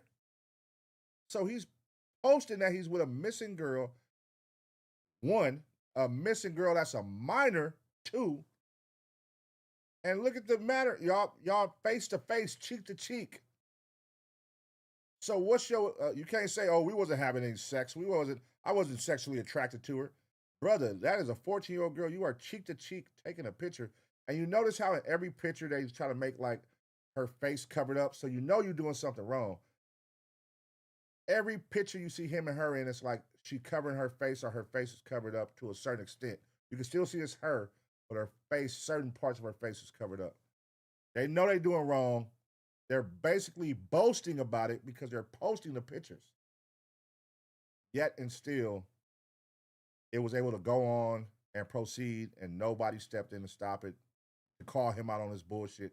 His own team, his label, nobody. The friends, his homeboys. That's awkward. That's weird. That's weirdo activities, man. It makes me wonder, is there a debate about how she died? Is there a debate about what caused her death? And, you know, are we talking, there might be a battle of medical experts to determine. I mean, we don't, again, at the time of this recording, we don't even have the autopsy report. We don't know the cause of death. But am I wrong in thinking that's maybe where they're going? And I don't think they have that That report is what either. I thought when I heard that language, too. He is not the cause of her death. Are they going to say the death was accidental, but some people, one or more people, tried to get rid of the body? Or are they going to say somebody else did it and then one or more people tried to get rid of the body? Are they going to say David, at the end of the day, they're going to say David didn't do it, had no connection, had no knowledge of it? But when you make a more limited statement like he was not the cause of the death, that leads you to suspect it's a more nuanced defense. Yeah, in court they indicate they didn't have the autopsy report. That's why the court said we're going to basically release it. So how can they make a statement like that unless he told them something? Yeah, well, right. So they would have to have information about how it was she did die, which means he is involved at some level. And then the question would be, even if you're not responsible for the death per se, there are other crimes here that appear to have been committed. I mean, starting with the sex crimes, because it sounds like this legal adult, as you say, was having a relationship with a 13-year-old. Wait, what you mean, as you say? Well, I don't know about this dude. Yeah, he already threw one in, like, yeah, David's just a kid. Then right now, as you say, legal adult, as you say, you don't feel the same way, sir? What are you trying to tell us exactly? What are you trying to tell us? You know what I mean? Well, somebody check that nigga laptop. Check his shit. Which is not legal. And look, the state of her body, the decomposition, the dismemberment, I do wonder if that's going to complicate cause of death. I remember in the press conference, he indicated, Nathan Hochman indicated that the coroner, the medical examiner, did come up with a conclusion as to cause of death. But if they're debating it, the defense, I wonder if there's room. Yeah. I think that defense would point, the defense is going to put the prosecution to the test of proving cause of death, and then of tying that cause of death to this defendant. That's going to be the difficult aspect. And the prosecution's going to try to help that with this motive stuff, right? She was going to be a threat to his future impending stardom, and she was a witness to things that were criminal acts, and therefore he wanted her out of the way. That's why they're going to lean into motive in the prosecution of this case. You don't even have to prove motive generally to get a murder conviction, but it helps. Let's just take a step back. We talk so much about this preliminary hearing. Some people might be like, well, what are you talking about? What is a preliminary hearing? So if you can explain what a preliminary hearing is and why the defense would want it immediately. Like they want a preliminary hearing as soon as possible. Yeah, the defense, so that is a key strategy decision that defendants always have to make. Sometimes they waive a preliminary hearing because they don't want the evidence presented publicly, and they know what the evidence is and they don't want to see it right away. Sometimes they insist on a preliminary hearing. It is an in-court presentation of the evidence of the probable cause for these charges. It's not a full trial on the merits, but it's a presentation by the prosecution of the evidence they have. And if your strategy includes a possible argument that they didn't even have enough evidence to charge this, then you want to have the preliminary hearing right away and put the prosecution to the test. Show us what you have. And if you suspect that your prosecutors don't really have their heart in this prosecution, that the police are pushing them, which is one of the theories we went over, then maybe that makes you want to put him to the test. Make him go to court. Make him put this evidence on. We want to know exactly what they have, exactly what they're saying, and we want to be able to challenge it right now. How much of the evidence from the prosecution is usually presented in a preliminary hearing versus a trial down the road? A lot of it. I mean, there's not much reason. And cases develop and investigations develop. But, investigations develop. There's not, I mean, for example, if you had scientific evidence, which you should have by the time you get to a preliminary hearing, there'd be no reason not to present that. If you have basic evidence about their relationship and your theory of the case, you would present that. And would we know who potential cooperating witnesses are? Maybe. Maybe. And right, because that's another issue as to how quiet they're trying to keep that. They got to disclose it to him at some point, so we might learn. Okay, look, this is a very big development. There's things that are rapidly happening almost every day now. At the time of this recording, we're still waiting for the autopsy report to be released, and I asked Nathan Hochman about this last night, but I imagine that's going to fill in a lot of pieces of this puzzle. I mean, if he's talking about a sharp instrument, if they're talking about what the cause of death is, that autopsy report is going to say a lot. What would you be looking out for there? Yeah, well, I want to see what it says is the cause of death, and is it conclusive? And does that support the theory of the case that this 21-year-old committed this crime, committed the murder, right? Well, we'll get to the other stuff, and then you have to figure out how are they proving he committed the dismemberment. That's a separate issue. But people want to know what the cause of death was and how certain they are on it. As you know, sometimes autopsy reports aren't certain, and that's a problem in this kind of prosecution. Look, I think it's going to be really, really interesting to explore this and see where it goes. Because again, it's 7 months that people have been waiting for some sort of answer. And to be clear, David is innocent until proven guilty. His attorneys are saying that he didn't do this. So we will see what happens. If he didn't do it, nigga, he for sure know who the fuck did. Nigga. And it's definitely 99% leaning, 99.9% leaning that he did it. Now, how the fuck he don't know who did it? That'll be some bullshit. He knows. Nigga, it's at your... And come on, just really think about this. In front of your house, the car is found. The body is in your car, last seen with you. And they're saying they have evidence that she came to your house and that was the last place she went. Like, come on, what's going on, man? Tell us everything, man. It's that time. We done held out long enough. Y'all been spoon feeding us, you know what I mean, little tidbits here and there. It's time to let us know what the fuck is going on. See what happens when the preliminary hearing happens. Rich Schoenstein, thanks for taking the time. Appreciate it. Always glad to come in. Good to see you. Of course. Good seeing you. And that's all we have for you right now here on Sidebar. Everybody, thank you so much for joining us. And as always, please subscribe on YouTube, Apple Podcasts, Spotify, wherever you should get your podcasts. Shout out to Law and Crime, man.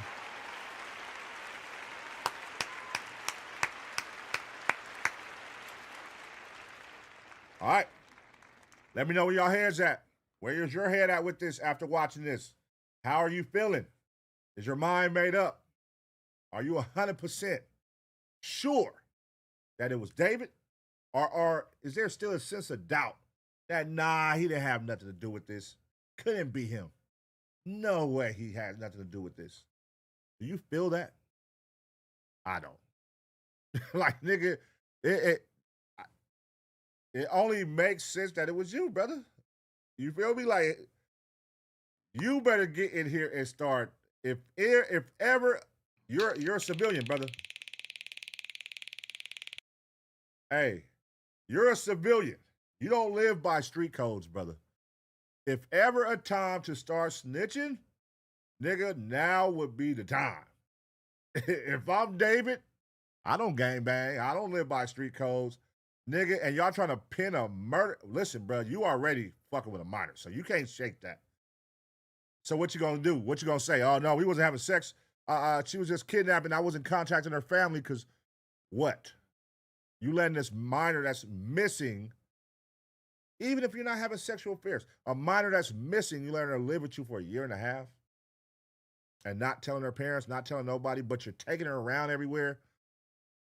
And then you're having sexual affairs with her because the DMs came out where she said she was bleeding after having sex with you.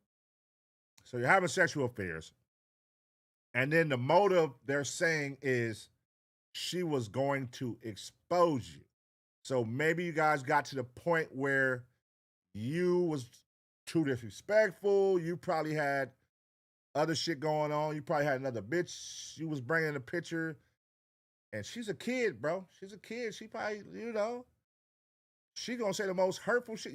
She's heartbroken if that happened. You had a girl, she probably snapped and said, I'm gonna tell on you, I'm gonna tell TMZ, I'm gonna tell. And you fucking snapped. Now the part is, who came to help you?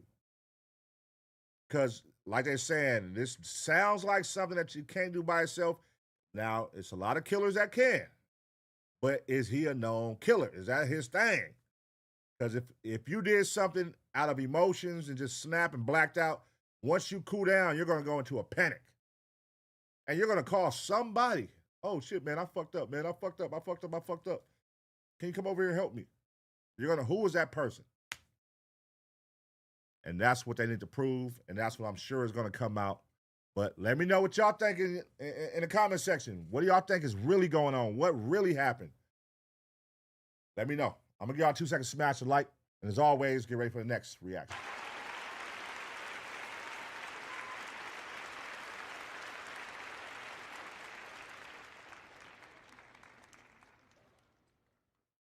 All right, man.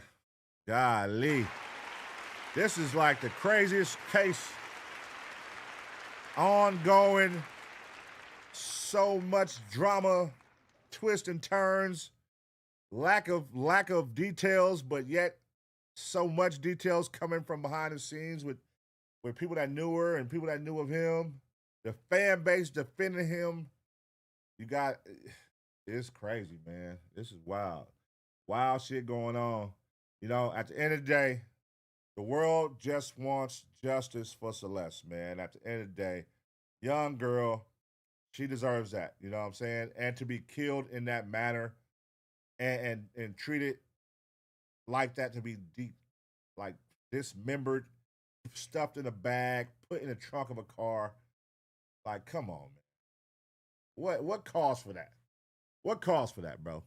That there is somebody, because this is the part, right, that keeps fucking me up. Like, you dismember her, then you put her in the trunk of your car and leave her in the trunk of the car for a month. At what point do you not say, all right, listen, just if I was to be a killer or something, right? I would say, hey, we gotta get rid of the body. Not put it in my front fucking yard, in my trunk of my car, and just let it stay there. So that's a part that makes me scratch my head, like, why did you just leave her in a car in front of your house? Like, make that make sense. Was that like some type of attachment? You didn't want to get rid of the body because you still felt attached to her, or I don't know, like some weird shit. No, I don't know nothing about this young man. Like, he might be an ultimate weirdo, y'all. He definitely partakes in weirdo activities, as you can see, dealing with a young girl and his music videos. He like just infatuated with death. Like, he might be on some ultra weirdo shit. So I don't know. Man. It's crazy. Definitely weird. There's some weird activities going on with this situation. And yeah, man, justice for Celeste, man. Get justice for that young lady, man. Whoever it was. Yeah. Get justice for that young lady, man. That's fucked up. That's some fucked up shit. All right. Speaking of some fucked up shit, man. Let us see what this is. I'm out the loop on this. Somebody sent this to me in my DM. I said I'm gonna react to it. You know what I mean? Y'all know I tell y'all, if it's something that happens in California or LA, if y'all find, you know, some good body cam shit or a hot topic that out here, send it to me. So, you know, somebody send me this one, and we finna react to it, man. Let's see. LA County Sheriff Robert Lewis. What's going on here, man?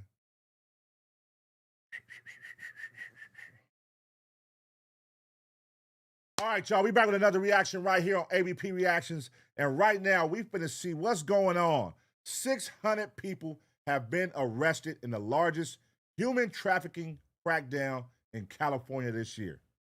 Disgusting. Let's go, man. LA County Sheriff Robert Luna announcing the success of Operation Reclaim and Rebuild. It's a crackdown on human trafficking in California that led to more than 600 arrests, as well as 156 adults and 14 children being rescued. This operation makes it very clear that California will absolutely not be a refuge to predators. How embarrassing that I can actually say we have corridors of human sex trafficking throughout Los Angeles County. And these children did not come from one place. They came from Chicago, from Oklahoma, from Missouri, tribal lands in the Muskogee Creek Nation, and from communities right here in the state of California. From the outside, nothing seemed unusual.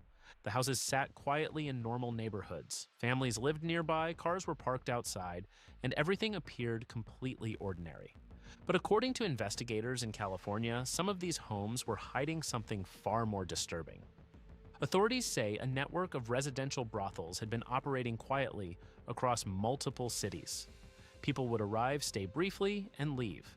Cash transactions were taking place behind closed doors, while online advertisements guided customers directly to these locations. When law enforcement finally launched a coordinated operation, the outcome shocked everyone. More than 600 people were arrested.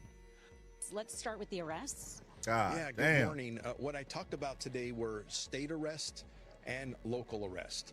Our local arrest, 12 adults rescued, 5 children that were rescued, 18 suspected traffickers arrested, 79 sex buyers, people who are actually buying sex from these kids, which is actually heartbreaking. Officials say it became one of the 79 people buying sex from kids.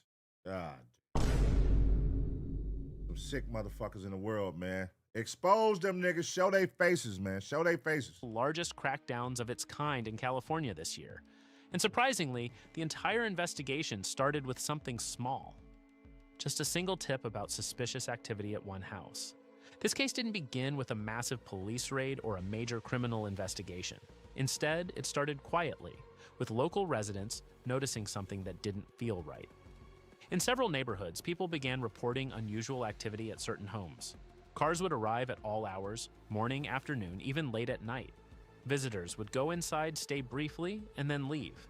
Sometimes another car would pull up just minutes later. At first, these reports didn't raise major concern. Busy houses are common in large cities, but what stood out was the consistency. The pattern kept repeating day after day. Neighbors began to feel something was off. Some described the activity as organized, almost like people already knew exactly where they were going. That's when investigators started paying closer attention. Detectives compared reports coming from different neighborhoods and quickly noticed a pattern. Leading to months of surveillance and information gathering. A coordinated multi-location search warrant operation involving multiple law enforcement agencies, including an investigator from the Los Angeles County District Attorney's Office, identified several residential brothels in the city of Walnut. The same type of activity was happening in multiple in the city of Walnut. So these niggas got brothels with little girls inside, and this grown man just pulling up to have sex with these little girls consistently. These girls are taken from different places all over America, all over, brought over here to sell their bodies to grown men, and niggas do not give a fuck. They're going in there paying, thinking that they're being discreet. Nobody won't know. And they're paying for minors. That is sickening, dog. Locations across the region. Different houses, different cities, but identical behavior. Short visits, constant traffic, and online ads that seemed to point toward these same locations. What first looked like isolated complaints was starting to look like something much bigger. As surveillance began, investigators quickly realized the activity wasn't random. Vehicles arrived throughout the day, many staying only minutes before leaving. Lot lizards! This pattern closely matched what authorities often see in illegal sex operations. But one key question remained. How were people finding these houses? That answer came from the internet. Detectives began reviewing escort-style websites and soon discovered something unusual. Several ads appeared to reference areas that matched the exact neighborhoods already under investigation. The ads didn't always list full addresses. Instead, they gave vague directions or general locations. But when investigators compared the timing of those ads with the traffic at Look at this shit, bro. What type of nigga is coming to fucking a house like that's some creepy shit. Like, look at this house. Nothing about this house says get out and walk up with money. Like, you know how desperate? For one, you got to be a desperate motherfucker. You finna go drive to go pay for sex in the middle of the day at a trap house. And not only at a trap house with a minor. Like, how bad is your life, brother? You are the scum of the earth, really. Like, god damn, nigga, look at this shit. And you go in here thinking you're discreet, and you're probably doubling back. They say this shit is like clockwork. So these are grown men who are coming consistently in and out.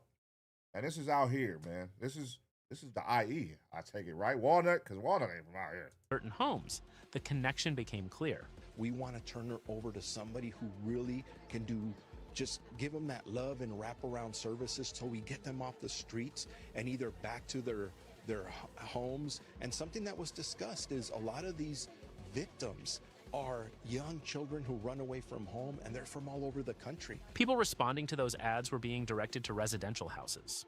From the outside, everything looked normal. No signs, no business activity, just regular homes in quiet neighborhoods. But investigators believed these properties were being used as hidden brothels, operating silently within residential areas. And as they dug deeper, one thing became even more alarming. These houses didn't appear to be working alone. As more evidence came in, investigators realized they weren't dealing with just a few isolated locations. Multiple properties across California appeared to be connected to the same network. This changed everything. Authorities began coordinating with law enforcement agencies across the state. Police departments, sheriff's offices, and specialized units started sharing information. And when they compared reports, They got a whole the sex pattern ring. repeated everywhere. Homes with constant traffic, short visits, online ads directing buyers to nearby locations. What once seemed like separate incidents now looked like parts of a single organized system. They got a whole sex ring going, setting up shops, kidnapping these girls, trafficking these girls, and setting up shops in different houses and putting ads on the internet, and thirsty ass niggas pulling up consistently like clockwork, no matter where they open up a shop at. I wonder who was found. See, they got to start exposing these type of niggas, man. Put their faces on the internet. Expose them niggas. Stop fucking, you know what I mean? Like, y'all got too much protection when it comes to these perverts, bro. Expose them niggas. Let the world see who they are, because these be motherfuckers right here amongst us. Be right here amongst us, and we don't know. And they just coming around. You know what I mean? Might be some of these goddamn content creators y'all seeing. Might be some of these sports figures. Might be some of these, nigga, you never know who it is, man. And these motherfuckers just, they get caught and nothing. You got to register. And at that point, you got to go do your history. I mean, dig up and find out who's on the list. But nah, exploit them niggas. Like, expose them. Expose them niggas. That's how you shut this shit down, nigga. Shit, we'll do the internet. We gonna do our job. We gonna drag these motherfuckers. So just put their faces out there. We gonna drag them. To confirm their suspicions, investigators launched undercover operations. Officers responded to ads just like real customers would. They sent messages, asked questions, and arranged meetings. Every conversation followed a similar pattern. Instructions were given, locations were shared, and meetings were scheduled. Piece by piece, the evidence came together. This wasn't random. It was a coordinated network using residential homes to operate illegal businesses while avoiding detection. With multiple agencies involved, the focus shifted to confirming exactly what was happening inside these homes. Surveillance teams tracked every movement, cars arriving, visitors entering, and how long they stayed. Many visits lasted only minutes before the next person arrived. The pattern was undeniable. Meanwhile, undercover officers continued communicating through online ads. Conversations moved quickly, often leading to arranged meetings. Sometimes exact addresses were given, other times buyers were directed to nearby areas before receiving final instructions. When those meetings took place, officers were ready. Surveillance teams monitored everything closely. These controlled operations provided the final confirmation investigators needed. The houses were being used for illegal activities. As the investigation unfolded, authorities began understanding how the system worked. The network relied on multiple houses. If one location became suspicious, operations could quickly shift to another. Online advertisements played a major role. Buyers were directed. So who names is these houses in? I mean, obviously, this is a big operation. There's a lot of houses being used. Who name is this in? Like, what do they put? Who's registering their name in these brothels? You know what I mean? God damn. Through messaging apps, making it harder for authorities to trace exact locations. Some individuals working inside the houses even moved between different properties, helping keep the operation running smoothly. From the outside, everything still looked normal, but inside, investigators say a completely different reality existed. By this point, authorities knew they were dealing with a large-scale operation spanning multiple cities. After weeks of surveillance and undercover work, authorities were ready to act. A coordinated operation was launched across multiple locations. Search warrants were issued. Officers were deployed. Undercover meetings continued, this time leading directly to arrests. When the operation began, everything moved quickly. Suspects were taken into custody during meetings and at residential properties. Officers entered homes, secured evidence, and documented everything. Phones, cash, and digital records were collected. But as arrests continued, something unexpected happened. The numbers kept growing. By the end of the operation, more than 600 people had been arrested. LA County Sheriff Robert Luna announcing the success of Operation Reclaim and Rebuild. It's a crackdown on human trafficking in California that led to more than 600 arrests, as well as 156 adults and 14 children being rescued. 600 people. Damn. 600 motherfuckers. Officials say this included individuals organizing the network, as well as those attempting to purchase illegal services. Authorities also identified potential victims and offered them support through specialized organizations. After the arrests, the case moved into the legal system. Prosecutors began reviewing the extensive evidence collected during the investigation. This included surveillance footage, undercover communications, and materials seized during raids. Some suspects may face serious charges related to organizing the operation, while others could be charged for attempting to purchase illegal services. But even after such a large crackdown, they be covering for this shit, like, because it be some of their own too. You know what I'm saying? People always think like police don't do illegal shit. These police be out here fucking dibbling and dabbling in bullshit too. They out here, best believe, 600 people. There's gonna be a couple officers in that mix that was doing some shit that probably got a slap on the wrist because they don't want to, you know what I mean, make the force look embarrassed, make their department look embarrassed. But nigga, them niggas is creeps too. We just saw reactions on here where the officer told the women, have sex with me out and I won't give you a ticket or else you're going to jail. Like, there's some creeps, man, with a badge. So 600 people, that's a lot of motherfuckers, man. Within those 600 people, I guarantee you, it's some people of importance in that motherfucker. Some senators, lawyers, police, something. They don't want to let them names out, though. Investigators say cases like this don't always end immediately. Networks can adapt, they can relocate, and they can attempt to rebuild. That's why authorities continue monitoring similar activity even after major operations like this one. From the outside, these houses looked like any others. Quiet streets, normal homes, families living nearby. Nothing that suggested what was happening inside. But behind some of those doors, investigators say a hidden operation had been running for months. Visitors came and went, ads appeared online, and a network quietly expanded across multiple cities. What started as a simple complaint turned into a statewide investigation. And for those who walked into those houses expecting privacy, they found something very different instead. Got 'em. Because in the end, they weren't stepping into a private meeting.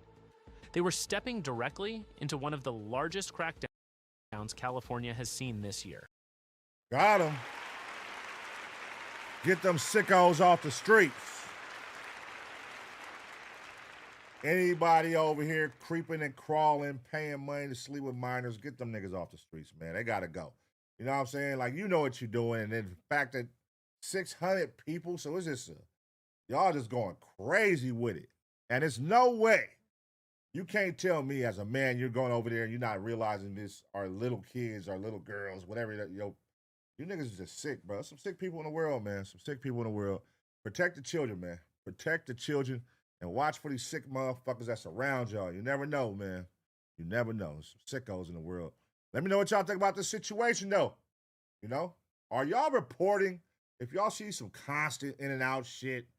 You know what I mean? Are you one of the people that call like Crime Stoppers or y'all report?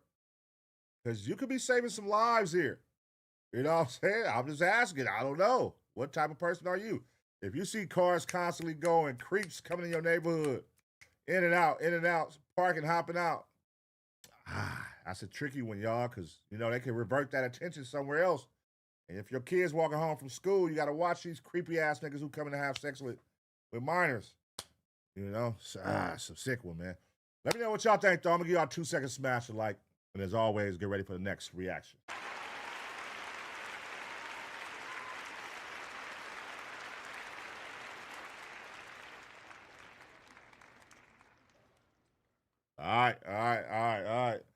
All right, cool, man. Cool. It's some wild shit going on in the world, man.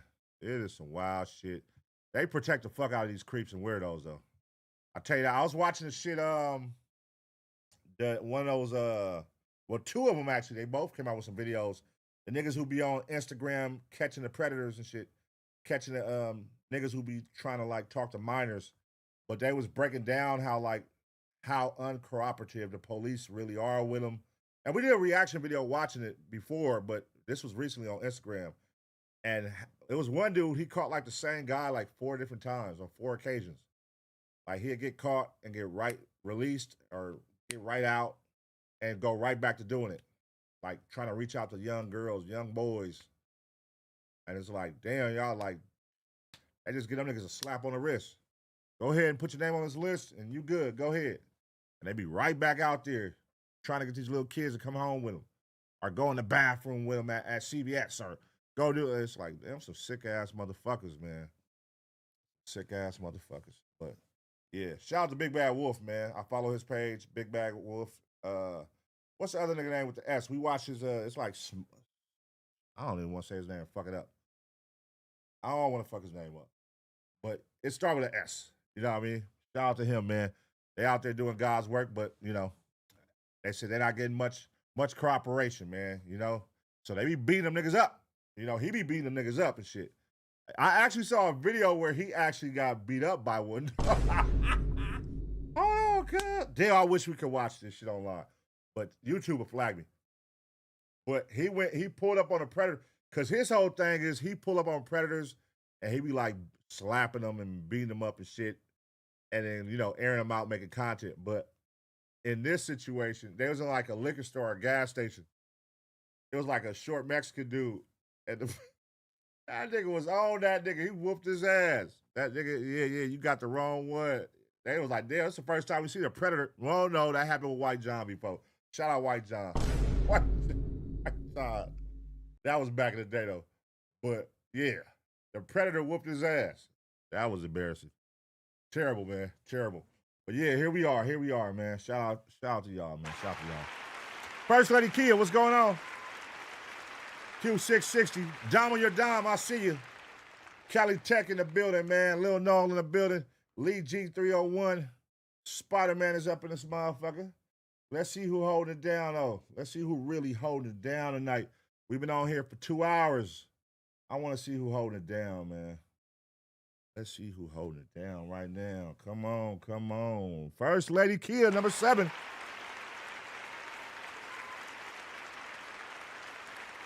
Idiocracy, Unfolding, number 6. Number 5, Unc Ditto. Number 4, Papa E. Papa E, Chef Papa E. Number 3, my boy Memphis May. Let's go, Memphis. I see you, big dog. Oh, shit. Number 2, Lady N. Let's go, Lady N. And number 1, holding it down, Mile High Stepper.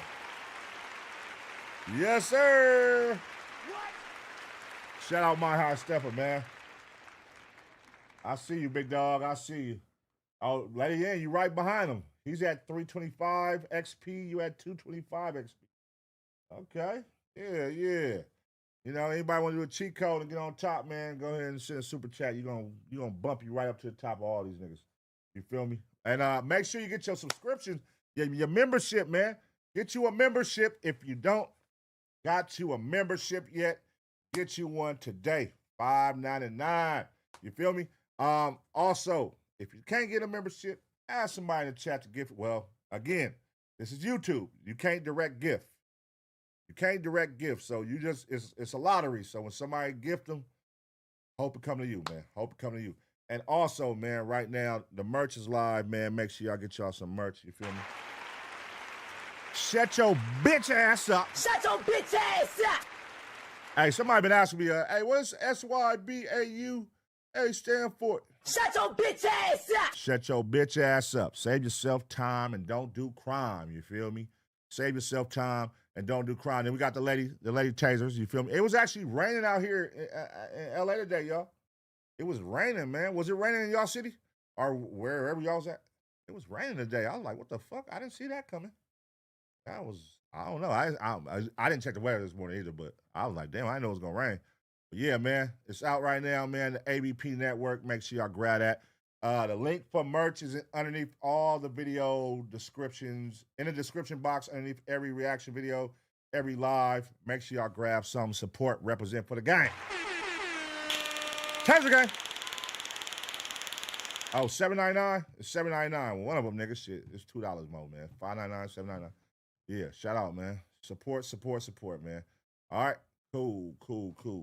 All right, let's see what we got going here. Gucci Man situation got worse. What happened?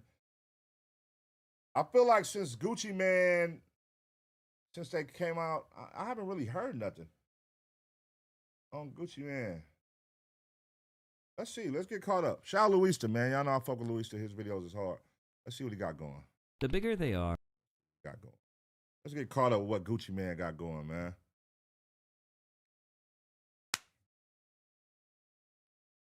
All right, y'all. We back with another reaction right here on ABP Reactions. And right now, the Gucci Man situation just got worse. Let's find out what happened. The bigger they are, the harder they fall. This applies in any number of walks of life, but one aspect of the cultural landscape where it's particularly relevant is in hip-hop.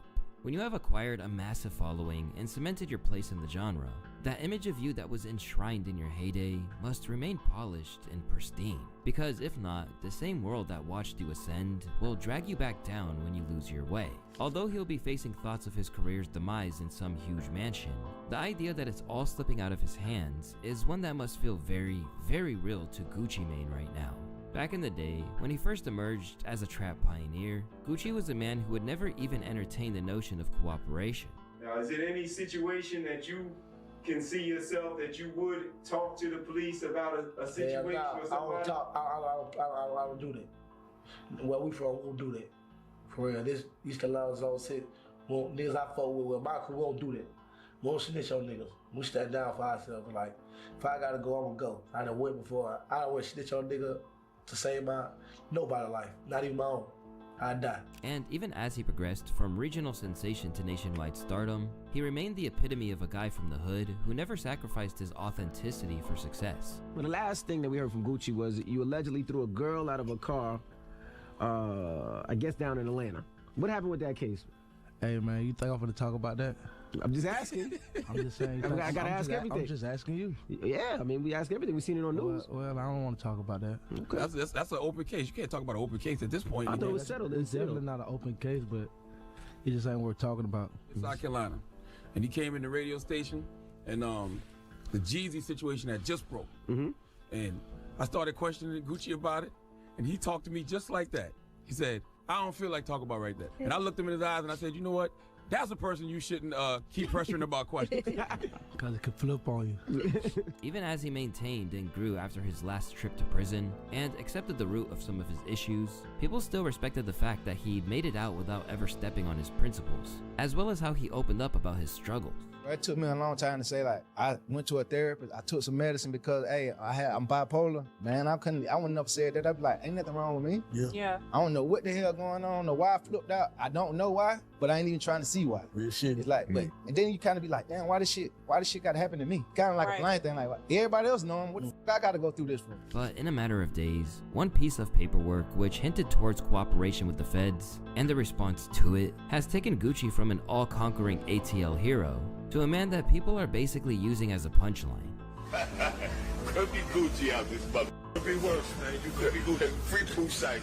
And now people are looking at him as though perhaps what Young Thug said on that leaked to jail call was painfully accurate. Well, they still friends, so how's that? Yeah. Go out, end up going to jail. I can't just got him turned soft. Start fucking with a nigga. It's your boy Wildest, and this is the unfortunate tale God of damn, Gucci what? Mane's wrecked reputation. In his early years, Gucci Mane never really cared about staying within the law. From a 90-day drug stint in 2001 to beating a murder charge in 2005 after a home invasion involving Jeezy's affiliates, legal trouble was a constant. At one point, it felt like he couldn't go a full year without some kind of run-in. This reputation was so solidified that to this day, many people still believe the viral meme of him telling the judge, "Bitch I might be," when asked if he was guilty is real. Whatever happened in the past, Gucci took his licks without snitching. The old Gucci is goated. The old Gucci is goated, man. You can't take that away from Gucci, the old Gucci. This new one, man, what a fucking letdown, man. Listen, I know people like, oh, man, he old, but I be like, yes, I understand that part. But it's the fact that when you look at Gucci, if you've been a fan of Gucci for so long and like what he stood on and always preached about, it's a letdown in that aspect. You know, like, damn, like, look how many interviews he said, like, listen to the music, like, but then I always say, like, shit, man, we never want to let go of how we look at people. We never want to let go of how we look, like, we never want to let go of how we looked at Boosie.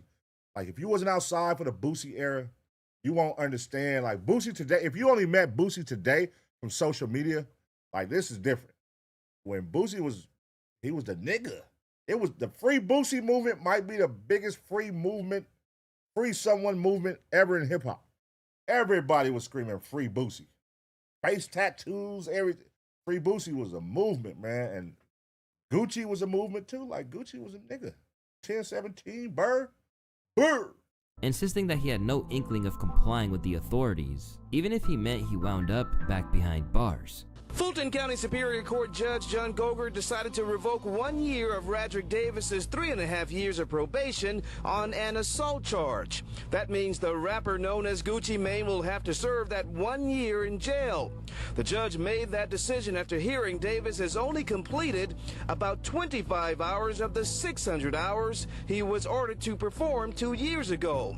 It also didn't help Gucci Mane when prosecutors mentioned that he violated the terms of his probation by drinking alcohol and doing drugs. Following a 2014 charge of possessing a firearm as a felon, Gucci went inside once more. But rather than keep the trend of the past intact and refuse to change his ways, Guwap underwent a crazy transformation. I was drinking pints of lean a week and smoking pounds of weed and just doing all kind of drugs, and just the whole way I was just handling myself before I went to jail was just so negative. It just, you know, it showed in my body, you know what I'm saying? But I wouldn't even stop to see it. So I guess like the day that I got arrested and stopped doing drugs, eventually it started dawning on me, hey, listen, you gotta take better care of yourself. You're gonna be back in the same situation. So that was like really the turning point. You know what I'm saying? The day I went to jail, like I said, okay, listen, I'm gonna make me better. You know what I'm saying? I can't take another day staying in no prison, staying in nobody's jail once they let me out. So with getting all them substances out of my body, that made me able to realize, hey, listen, you gotta work out, you gotta eat better. At the time, it was believed to be such a drastic shift that fans wondered if it was even conceivable that they were the same guy. This is something which he actually addressed head on. You hear me that Gucci is a clown. I'm willing to support or deny those accusations. The clone accusations. Everybody was calling Gucci a clone. From 2016 onwards, Gucci took his rightful place as a trap elder statesman, launching 1017 Records' most successful generation, including MCs like Fujiano, the late Big Scar, and of course, Pooh Shiesty. These were all real street guys who were no stranger to trouble in their own right, and at the time, Gucci's own certified status and the changes he'd made would have been a big part of Don't leave out Asian dog. This nigga, hey, Guwap was, hey, he sorry. What was the other nigga name? Big Walk Dog? Was his name something like that from Texas? Was he from Texas? Big Walk Dog? Or was that nigga, he signed somebody from like the Northwest, I mean the Midwest too. What was the nigga name from the Midwest he signed? He signed a gang of random people. They gravitated towards him, because even though he'd gone legit, the adherence to the code persisted, even as he segued from gritty MC to full music mogul. You know what's going on with me? Yeah, I ain't gonna tell nobody, not even the police. I don't believe in none of that shit. Only thing I believe in is don't tell the police. Good morning. Rule number one. See, and that's the skinny Gucci. So if you're watching and you're like, oh, what if he can't tell that he had a gun to his face? I don't get it. Gucci can't tell the police. You don't see what he just said. This is a skinny Gucci. This is the Gucci right now. He's saying he ain't snitching. That's the fucking problem. When he could have just came clean. Hey, y'all, I don't think like that no more. I got my mind clean. You know what I'm saying? I just want to be a citizen. The old Gucci. You know, I'm putting my flag down, whatever. I'm putting it down. I'm a businessman now. Moving forward, that's how I'm going to move.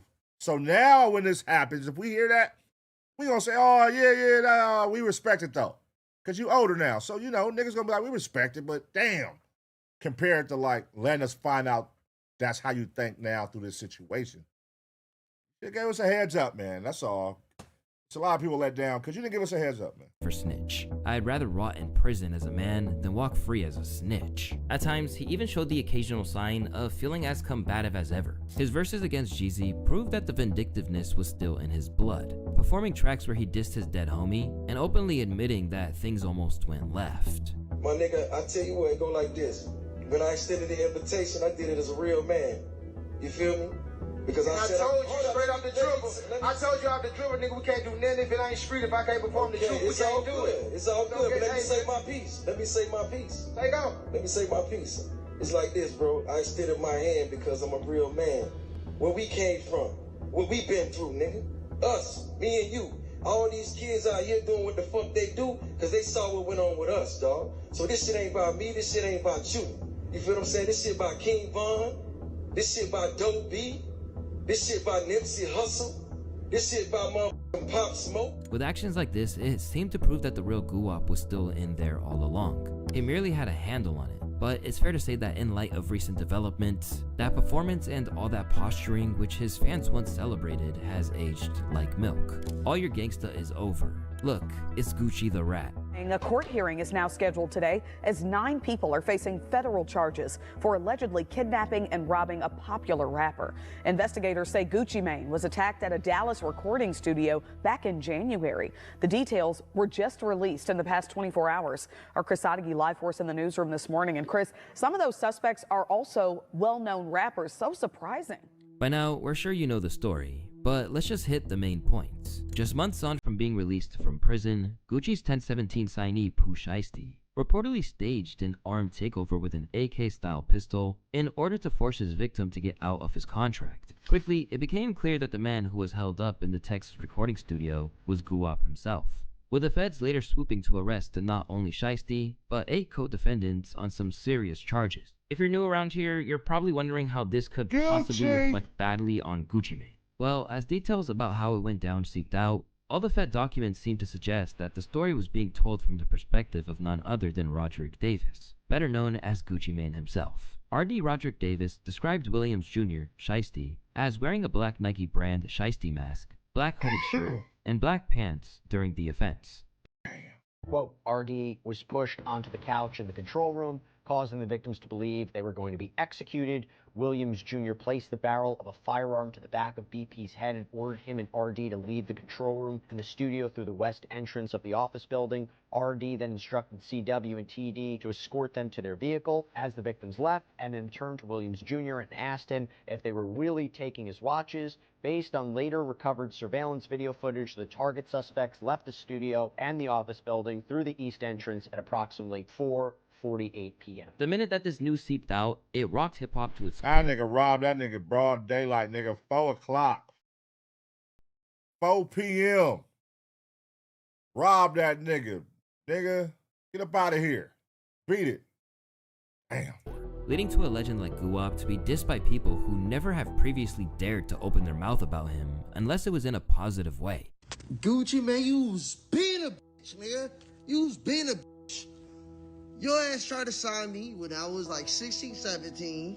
Gave me a tiny ass chain, begging me to sign to you. Boy, I am not signing your bum ass, nigga. Every artist signing you all died. They fucking hit my car and fuck you on turn all type of shit. Like, why the fuck want to sign your bum ass? Nigga, you like 55. What was this, Lil Pump? It looked like Lil Pump. Years old. And you got kidnapped by Boo's Ice-T. He didn't stop there either, with Lil Pump even challenging Gucci to a fight. You are a ass nigga, you's a snitch, and I'll beat the brakes off your old ass. Let's set this shit up for brand risk. I'ma knock your ass out. Meanwhile, people who'd actually been on the wrong end of rat allegations attempted to shine some light on the situation, and basically said that Gucci's hands were tied. Gucci Mane, whether he's telling or his cameraman is telling, right? You know what the feds do? What? They're gonna subpoena Gucci Mane, whether his name is what, something Davis, right? Yes. I'm breaking it down for you. Okay. Once the feds subpoena you, you have to tell. You have to. If not, you go to jail for obstruction of justice. So he'll go to jail if he doesn't So tell. they're gonna tell. Yeah. He has to. So you have to. It's a subpoena by the federal government. I'm breaking this down for you. I know some people who hate it, they're just like, no, fuck, don't believe him, no. Oh my God. With all these contrasting opinions, it was fair to say that this was a sticky situation for Guwap to move through. At this time, he had one half of the world insisting that he was a snitch, while the other thought that there was a gray area that those calling for his head were ignoring. At one stage, things began to look up when Big 30's lawyer insisted that Gucci Mane won't be participating in any investigation. Okay, so that was the last that I was caught up on right here, because I remember seeing this part.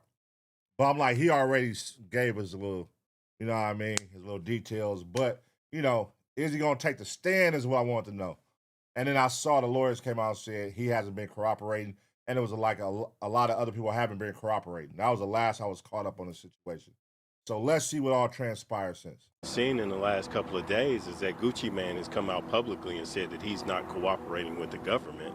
And it is worth noting that last week we did hear from an FBI agent who said that he had not heard from Gucci Mane either. He also noted that there were no working video cameras inside this recording studio at the time of this incident. But just as things were cooling off, Gucci made a terrible decision that threatened to jeopardize his reputation. Once upon a time, it looked like the situation might blow over. However, Gucci single-handedly changed that when he released his Pooh Shiesty diss track, Crash Dummy, that recalled the situation, featuring lyrics like, "Tell the truth, you went out like a real crash dummy. And after all that, boy, you still signed to me. I thought that it was a business meeting, but it was a setup." Let me ask y'all now, this record coming out while it's an open case and saying these type of things that he was saying in the song, do y'all look at that like a snitch record? This is an open case. This is why the shit is piping hot in the media. He drops this song confirming some of the things that he's being alleged, that Pooh Shiesty's being alleged of. Basically confirming it in the record. But yet and still, people say, nah, he ain't snitch. He made a fucking song with 2 million views.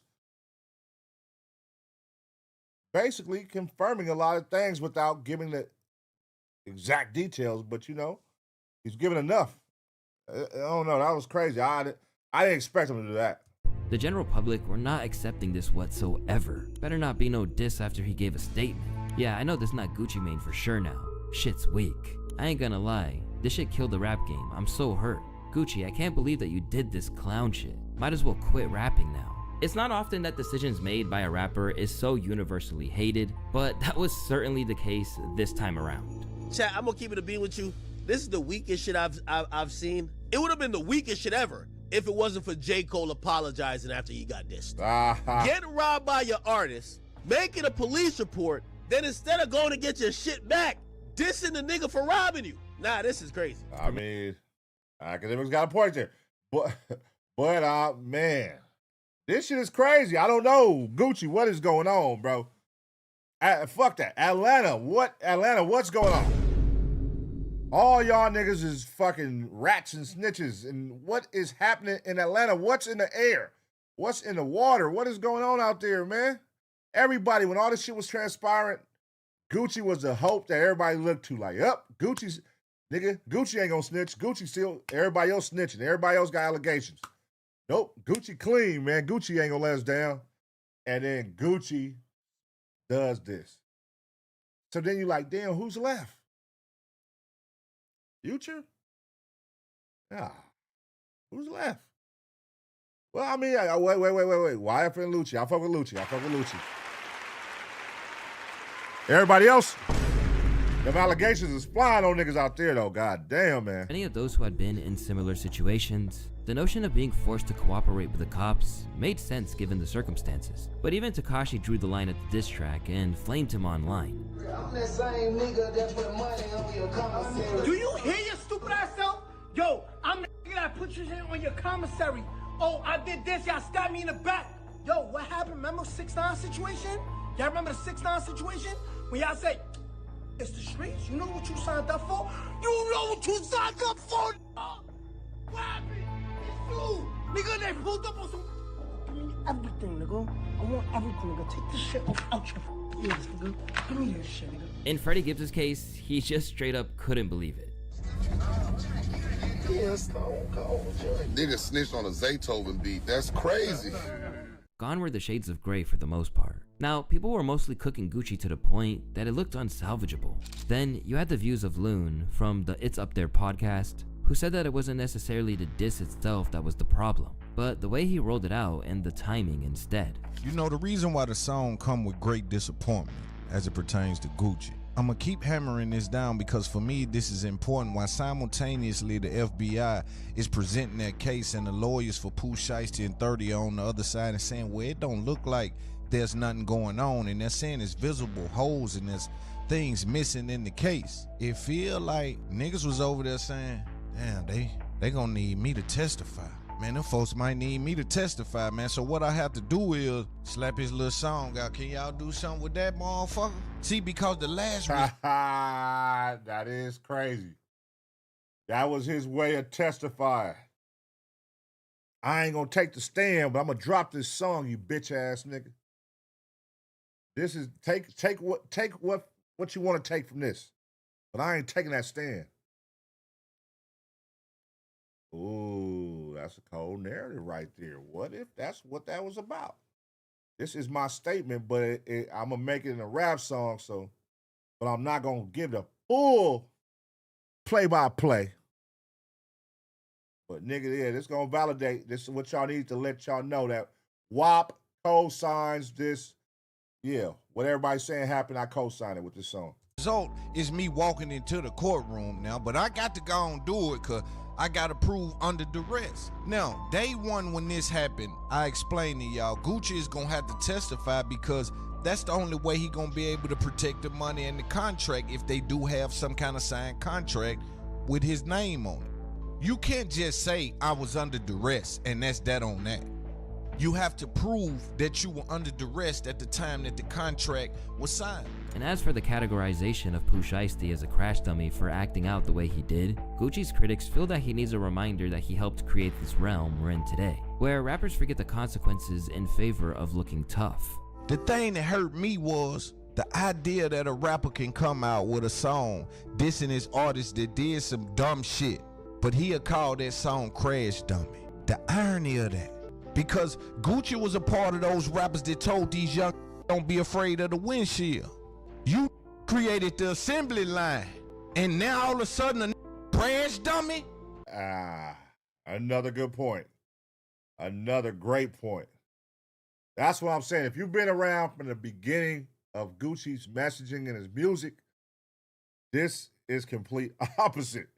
And it's like, nigga, you did lead the crash dummy movement. Now you calling the niggas who followed your footsteps crash dummies. Nigga, what? We are a mold of what you created. Boosie and Gucci definitely had the streets in the headlock. And Jeezy. And you can't take away Jeezy. Jeezy had the streets in the headlock too. And so while everybody worrying about is Gucci gonna make a statement to the feds, I'm worried about Gucci's statement to the culture. And for these reasons, things aren't only looking grim for Shiesty and his co-defendants, but Gucci too, when it comes to his place in the culture that once coveted him. When trying to work out why he went as far as to drop a diss, lots of people from the outside looking in had issues trying to work out exactly why someone in Gucci's position would take this approach to being robbed by his former artists. In the collective view of the Joe Budden podcast, Guwap should be above it by now, but they know that he is ultimately trapped by the expectations set for him as someone who emerged from the world that he originated from. Well, hold on. So you don't like the record? I don't like anything about any of this. Me either. You promoting violence in hip hop again? Huh? That's what I'm saying. Okay. And he's instead of taking the street route like he killed somebody else that tried to kill him, because that's what I'm referring to. So I'm asking my man, are you back on that side? Pack him up. It's over now. Outside of this song being absolutely horrible. True. It sounds like the stenographer wrote it. Yeah. They tell him. I'm a businessman. He said I'm a businessman 90 times on this motherfucker. Nigga, who you telling us? Who you telling the court? Yeah, my problem. Now, think about what was just said earlier and then what he's saying right now. That makes all the sense in the world. This is my statement, nigga.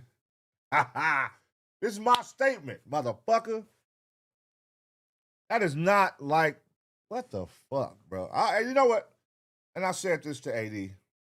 You know, our expectations is too high. What have we seen to make us keep holding up Gucci to the standard? What have we seen in the last 5 years to make us say Gucci is still this? Besides a little video of him saying I'm not going to snitch and all that, but that's just that little small thing right there. That's the skinny Gucci saying it. That's today's Gucci saying that. Still on the same shit Fat Gucci was on. I ain't going to never snitch. And that's the shit right there. Like, bro, why are you doing that? Why are you still pushing that message if that's not how you really feel? People understand that you are older now, brother. You're 46 years old. You could come out and say, hey, y'all, it's over with. You know what I mean? When I was young and dumb, this is what I was on. I'm older now. And you could change that message. You could start, you know, spewing that new message you got. Don't be a crash dummy. I was a crash dummy. I led the crash dummy. Like, you know what I mean? But you can't sit here and exploit the streets and act like you're still on street time. And then when some street shit happened, now everybody got to feel sorry for you. But he's a businessman. Oh, what would you do if he had a gun in your face? Like, no, nigga. That's a civilian. Like, you're feeling sorry. Like, this is a nigga who's been pushing the message, nigga. Fuck these niggas. Fuck everybody. I shoot you this, shoot you that. Nigga, I ain't snitching. You know what I mean? Shoot a nigga in the face. So if something happened, we expect you to go shoot a nigga in the face. Like, that's how we look at that shit. Who is he talking to? Get him out of here. Because this wasn't the tone at the Jeezy verses. I like my street niggas to be consistent. So he got on the record now that he's a businessman. He ain't no trouble. He not in no street shit. And if somebody turn up missing, it ain't got nothing to do with him. He might be setting the trap. As for Charlemagne, he believed that this kind of issue would be easily evaded in a different genre, or even if Pooh Shiesty signed to anything other than an artist-owned label. Just saying, but I think at some point, the street code. I know that Pooh Shiesty wouldn't do that to a white man. Well, whenever you hear these stories, let me ask it's you. It's literally always the black executives getting put in this position by black artists. Let me ask. Ain't no artist running down on the white executive. Well, the question I have is, because we can't look at it, it's only happening to other black people, but is there security in that, knowing that he's not going to snitch or he's not going to involve the authorities, right? Because they have the same street code. Whereas, like, I don't even think, if this is true, I don't even think Pooh was thinking like that. I think Pooh was just literally a person whose mentality is still that of the street. Others argued that there was a double standard. and that artists have previously... I don't know about that, Charlamagne, because if you look, all you gotta do is look at everybody's story who was once 10, 17 and what they all got in common. For one, they all hate Gucci, which is, I'm like, damn, then you look, like, even with the, like, asking for the chains back after bruh's dead is crazy. like the timing of, like, you worrying about the chains and I need the chains back. I don't know, man. Gucci, like, his girlfriend definitely plays a major part in Gucci today. She plays a major part. Obviously, she's good at business. She checked the money before he went to jail, flipped it. He came out to a lot of money due to his women making the right smart moves, boss moves, being intelligent. So I don't know. I feel like they keep Gucci sedated. I feel like they definitely give him medication. Whatever he wasn't taking before, he's sedated. Because this ain't the same Gucci we know, bruh. And she's definitely like, it feels like she's the Phil Jackson of Gucci. Even when they did that Breakfast Club interview, it felt like she right there, like bumping him with the elbow if you say something wrong. Like, she gives those vibes. Like, nigga, she got that nigga tamed. Done pretty much the same thing, and that there wasn't such a big deal made of it. Young Dolph made a song called 100 Shots dissing Black Youngsta and CMG. While the shooting was an open investigation, y'all loved it. In terms of how it could be avoided, certain people have suggested that the root cause may still go back to the Big Scar situation. Since Scar tragically passed away from an overdose, there has been widespread speculation that Gucci was reluctant to offer anything towards his funeral costs. And considering that Scar was Shiesty's cousin, many speculated that this meant Get Back was on the agenda. After analyzing the situation, Loon believed the Scar situation speaks to an ongoing issue coming out of the 1017 camp, and that is an inability to nurture healthy, everlasting ties between CEO and artist. No, I'm the big dog of the family. I'm locked up. The next general, the capo that was in position, Big Scar, he dead. Even if you don't like Big Scar, as far as the investment on the label, on behalf of Shiesty, you supposed to done that. And this is the only knock I would have on Gucci Mane as a CEO. Because he has an eye for talent, he can catch things before it bubbles up, but he has poor relationship management. Exactly. Nailed it. That's the one thing they all got in common that they say about Gucci. Like, nigga, we don't got nobody to help us. We don't got a team. You know what? It fucked me up back when we was, like, the Cash Money shit. They didn't have, like, you would think Cash Money had this huge-ass team when it came to doing business. And when we would start producing records from Cash Money, and you kind of find out it was only, like, one person. And y'all don't remember when Cash Money was just in a slew with all the producers and music because nobody was getting paid? And it was just bad business management. And you were like, damn, this nigga Birdman flossed all this money. That's because they ain't paying nobody. That's because he ain't paying nobody. And then when Lil Wayne came out and said Birdman ain't paying, that's when everybody was like, what? Because all the producers were screaming it. Bangladesh had the #1 Lil Wayne song. Hey, they ain't paying. Nigga, all the producers paying. Birdman ain't paying. Then Lil Wayne came out and confirmed it. But same thing. Like, all the artists have been saying, like, Gucci got bad business management. All the artists. But yet, and still, people still, it don't matter. You can have 10 artists come out and leave your label and say, hey, 1017 is bullshit. They're terrible. They're going to fuck you over. It's still going to be a nigga that step up like, hey, I'll sign to you. Hey, fuck what they talking about. I'll sign to you. And they have to learn the hard way. It's like you have seen many examples of Gucci dropping the ball with so many artists. Like, who the fuck just makes a video driving around his car to make an announcement that I'm dropping everybody? Hey, yeah, I just want to make this announcement. Everybody on the label is dropped, except for Fujiano and Pooh Shiesty. Like, what? Like, hold on, nigga. This how we got to find out when the internet finds out? Like, Gucci, hey, man, I'm telling you. I feel like they be keeping that nigga sedated. And when he don't take his medicine, he do some fuck shit. I don't know, man. For them to rob that nigga at 4 o'clock in the afternoon, what do y'all think was the real motive? 4 o'clock at a studio, robbing your CEO. Something had to happen. It wasn't just no simple, like, we want to rob you. It had to be a buildup of something there that triggered such a response to go that far. Like when you can just go live and drop your whole label and just do it on it's poor relationship management. But no matter what people say, Big Scar's father himself said that wasn't how it went down. Gucci, I got to send shouts out to Gucci too, y'all. Y'all might not like it, but I got to give my boy what he did, man. He gave my son a major chance, man. I can't let y'all throw dude under the bus like that. The truth is the truth, man. The truth is the truth. I gave nobody permission to do that. Gucci, he signed his 10 bands. I covered the rest. I appreciate that. Gucci them, hey, they the best thing ever happened to my son.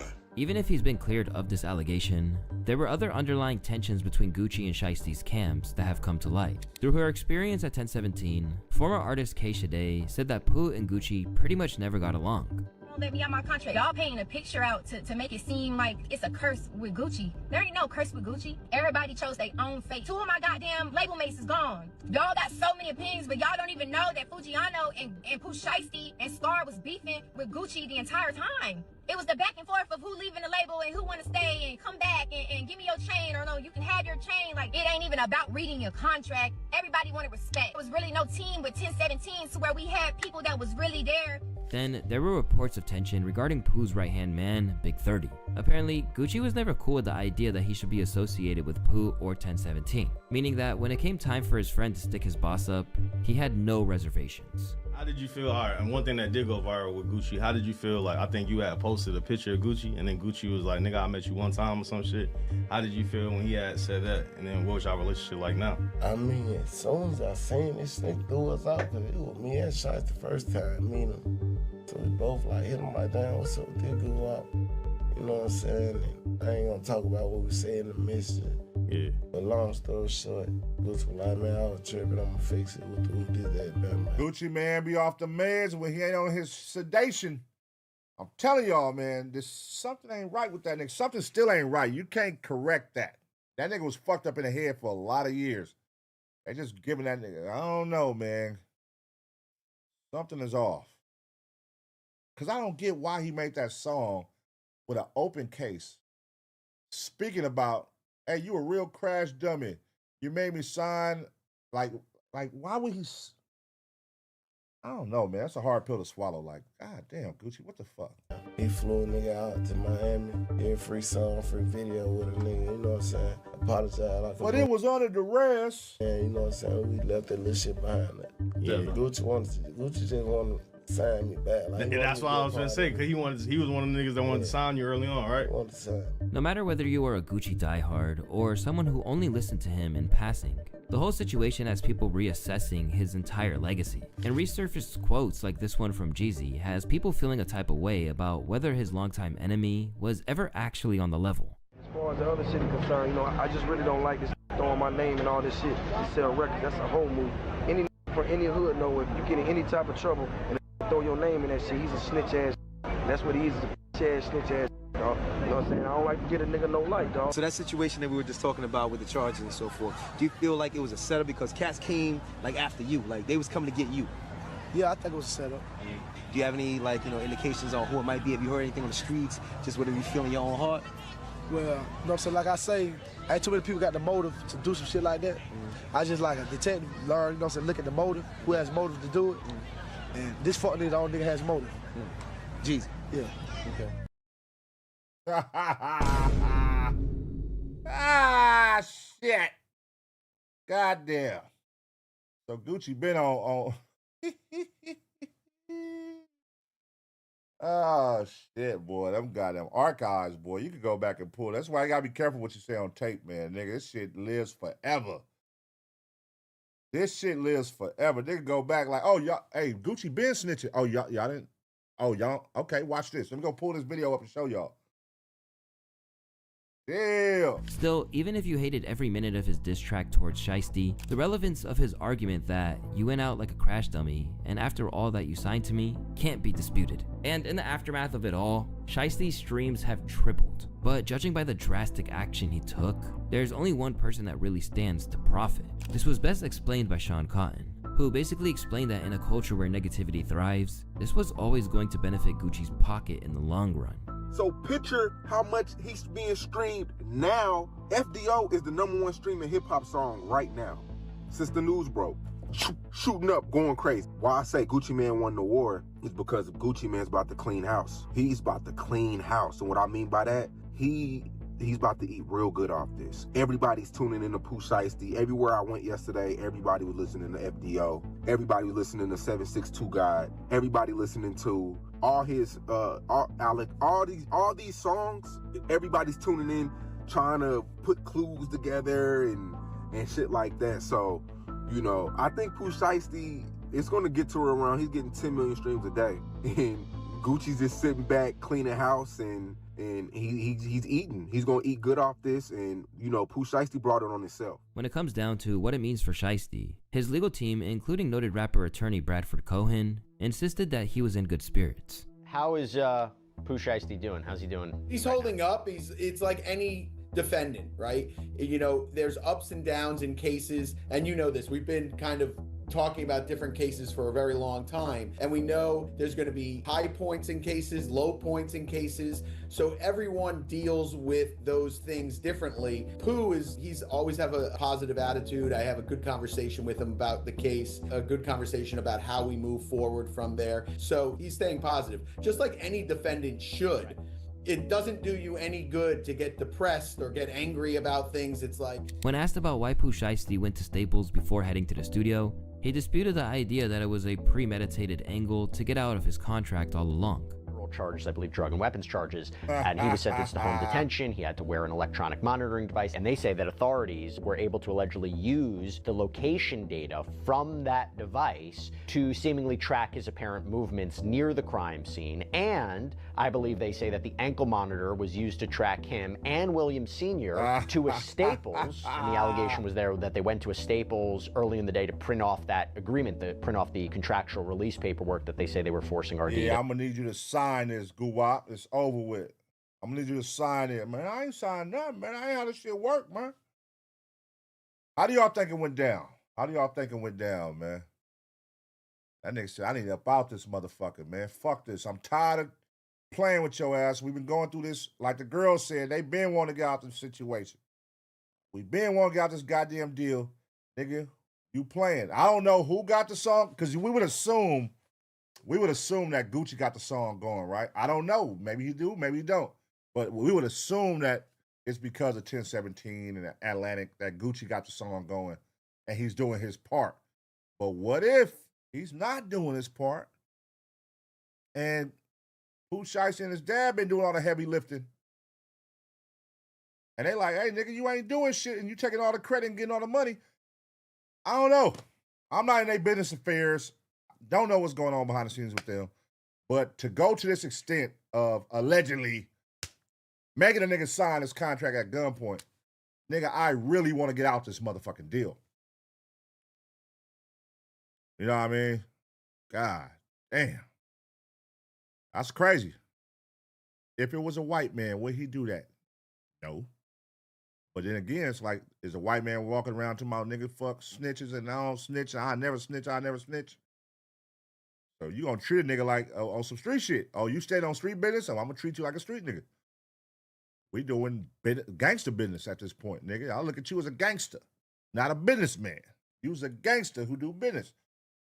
Because obviously, nigga, if I'm pulling out a gun on you to get out of the deal, instead of like having your lawyer hit my lawyer, unless that was going on, what if his lawyer was contacting his lawyer and they still wasn't meeting nowhere in the middle? And that's all he know. Like, all right, fuck all this. Fuck all this begging. Nigga, gun to your head. Sign this. Damn. Later sign. And the feds also claim that the surveillance video and the GPS data, they put them there. So talk to me about the ankle monitor. Sure. First, let me just address the Staples thing.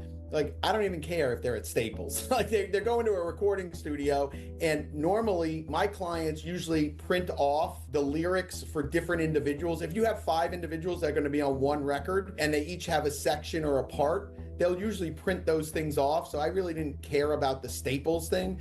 The electronic monitor, again, people will tell me, oh, we have this data. This is the data that we have. And then when I get it, it's typically not what they represent. Now, I don't know. It could be exactly what they represent. And if it is, then we'll deal with it. Then, then we don't say a certain defense of, oh, well, he wasn't there or he was in the area or whatever it is. We have to create the defense and create a way to make sure that they're held to their burden, the government. So it doesn't matter what they say, it's matter what they have. And perhaps most importantly of all, the alleged document that he was forced to sign under duress is mysteriously missing. There has been no copy of the alleged contract that has been signed, nor has one been provided during the bond hearing, and they have actually said they don't know if one even exists. They suppose one exists. That's that part of it. Then the interesting part about, hey, am I really having my watches stolen? That's kind of a weird statement to be made. So let's just say no contract existed. It wasn't about a contract. No contract was printed at Staples and brought there for him to sign. Well, what do y'all think happened then? Subtract the whole theory of him forcing him to sign a contract. Although in his song, he said it was under duress. But let's say he didn't say that. That song didn't come out. And let's subtract the contract theory. What would make Pooh Shiesty, allegedly, rob Gucci Mane and all his whole team? Make that make sense. Between these individuals. This is interesting. And then what I think also is really important is the sloppiness of the complaint. At the beginning of the complaint, if you read, it says, this robbery occurred at approximately 4:50 p.m. at this address.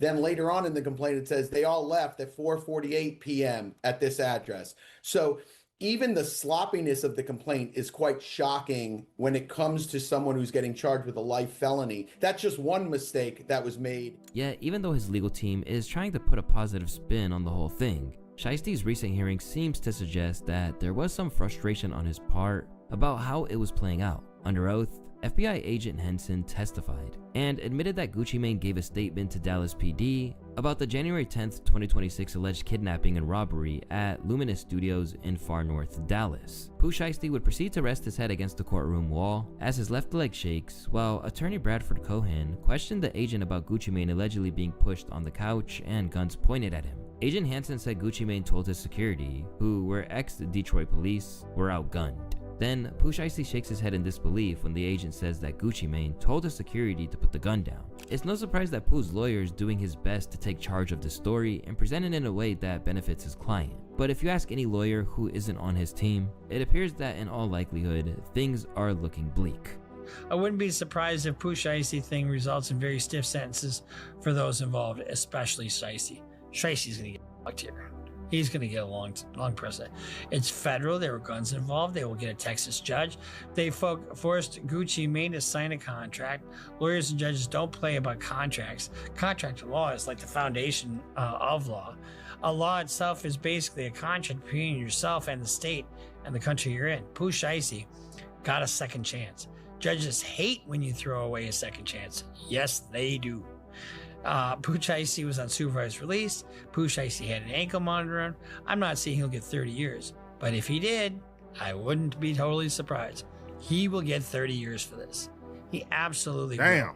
He could probably get 20 years for the underlying crime and then 10 years for the gun. As for Gucci, it appears that he's become a classic case of you either die a hero or live long enough to become the villain. After decades of being an icon, Gucci has learned firsthand the fragile nature of an audience's love. Because the minute you fall short of their expectations, they won't hesitate to ask you for your head. Damn, man. Pooh Shiesty potentially getting 30 years.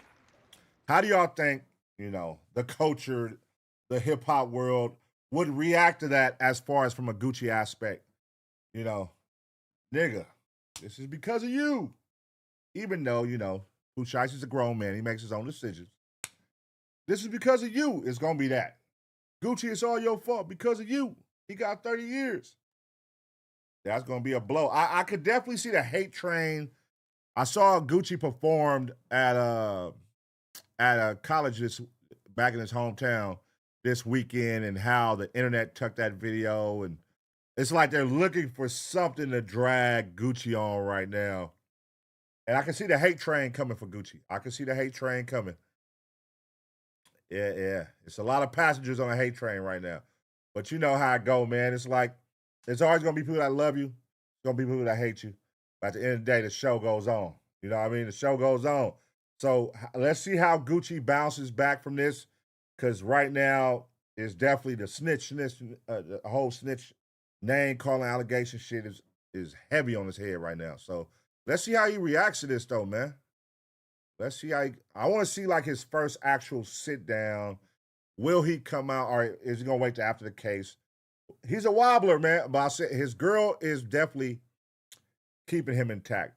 So I don't think he'll sit down before the case is over and do an interview. But he's definitely gonna have to sit down and do an interview because it's gonna be interesting, man. Damn. 30 years. If Pooh Shiesty get 30 years, that'd be crazy. 30 years. That nigga talented as fuck too, man. And Fujiano just got out today, man. So, welcome home to him. Welcome home, Fujiano. And that's what I want to see now.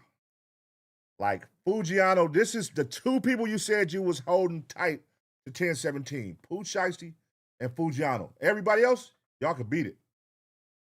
Pooh Shiesty wanted to get out the deal so bad to the point where allegedly he put a gun in your head and got the shit. Fujiano just got out of jail. How was he being treated by you while he was in jail? Was you taking care of him? Do he feel like coming home and repping? I haven't seen anything today. Let me know. Fill me in the comment section if y'all have. How has Fujiano been feeling? Or how will he feel now coming home in the midst of all this? His CEO is currently in some shit and being dragged for being called an alleged snitch. For his other artist, that was my boy. I don't know. That's a sticky situation, man. Let's see how this one plays out. Atlanta, get it together, man. Get it together. Y'all looking crazy. I ain't gonna lie. Last year, all that LA podcasters had LA looking crazy. But Atlanta, y'all take the cake this year. It's on y'all now. Y'all looking crazy. You feel me? But let me know what y'all think in the comment section. What's going to happen with Pooh Shiesty? What should happen with Gucci? What should happen with Pooh Shiesty? I'm going to give y'all 2 seconds to smash the like. And as always, get ready for the next reaction.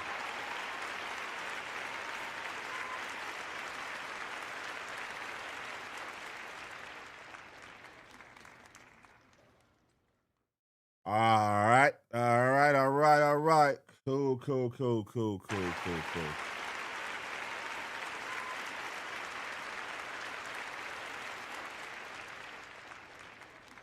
Let's see what we got going here. 10:47. Hold on 1 second. 1 second.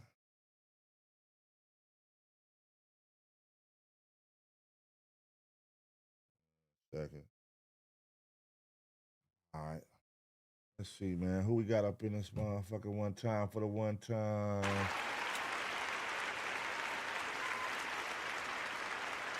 Okay, y'all still doing it up. Hold on. Let's see what we got going, man. Who holding it down right now? All right, Westside LaRon coming in number 7, top fan holding it down. Make sure y'all engaging in the chat, man. Go crazy in this motherfucker. Westside LaRon coming in number 7. From the 206, number 6, Spider-Man holding it down at number 5. First Lady Kia.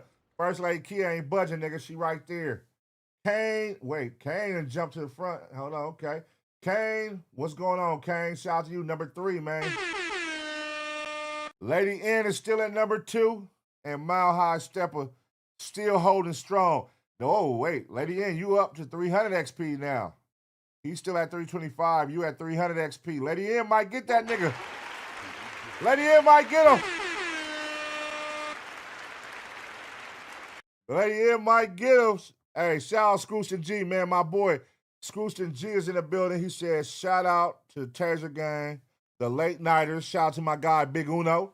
Taser Gang, run it up in this bitch or get a membership. Nigga, that part. Shout out Scrooston, man. Hold it down, man. Hold it down. All right, y'all. Let's get into a law and crime one. We done made it this far. I'm gonna have to run it down on y'all. If they start pulling out guns and shit, I gotta stop the video, man. Goddamn.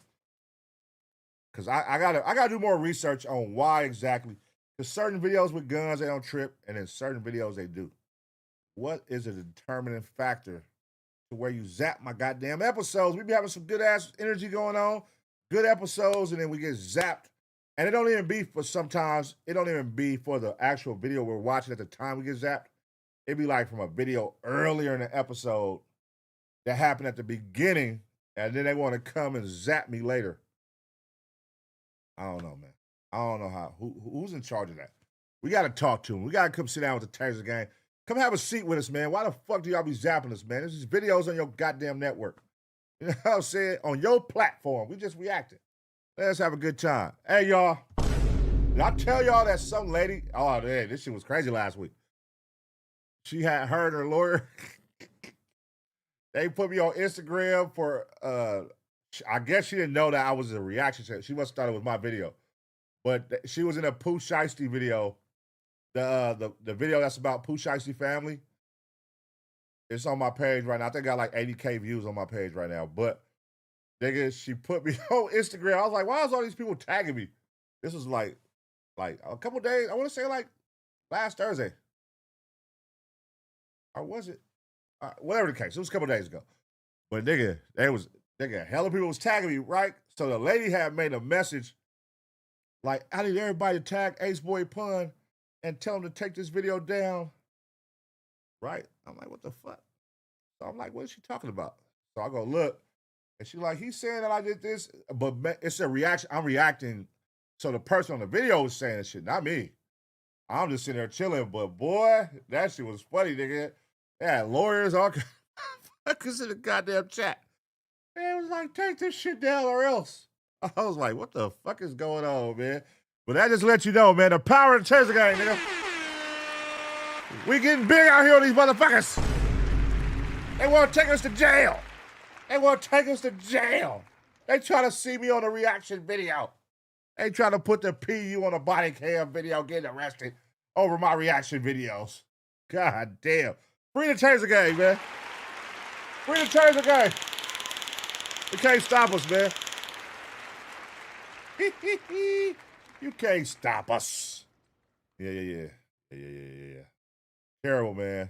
I had that happen last year, too. I did a reaction video at the church daycare. It was about the black principal or whatever he was at the church daycare who beat the little boy. Y'all remember that? How many of y'all been rocking with ABP reactions from the beginning? It was a video I reacted to at a church at a black daycare with the two old ladies. Y'all remember that video? The two old ladies that ran the church, and then one of the mothers complained because the little boy came home and said the principal dragged him. And they pulled up the video in the room, and he had a goddamn extension cord hitting the kid and all that. I post the video. I do my reaction. Boom. And that nigga reached out with a lawyer. Like, all right. Hey, you got to take this video down. There's cease and desist. I said, Jesus, boy, niggas be getting hot over these reactions.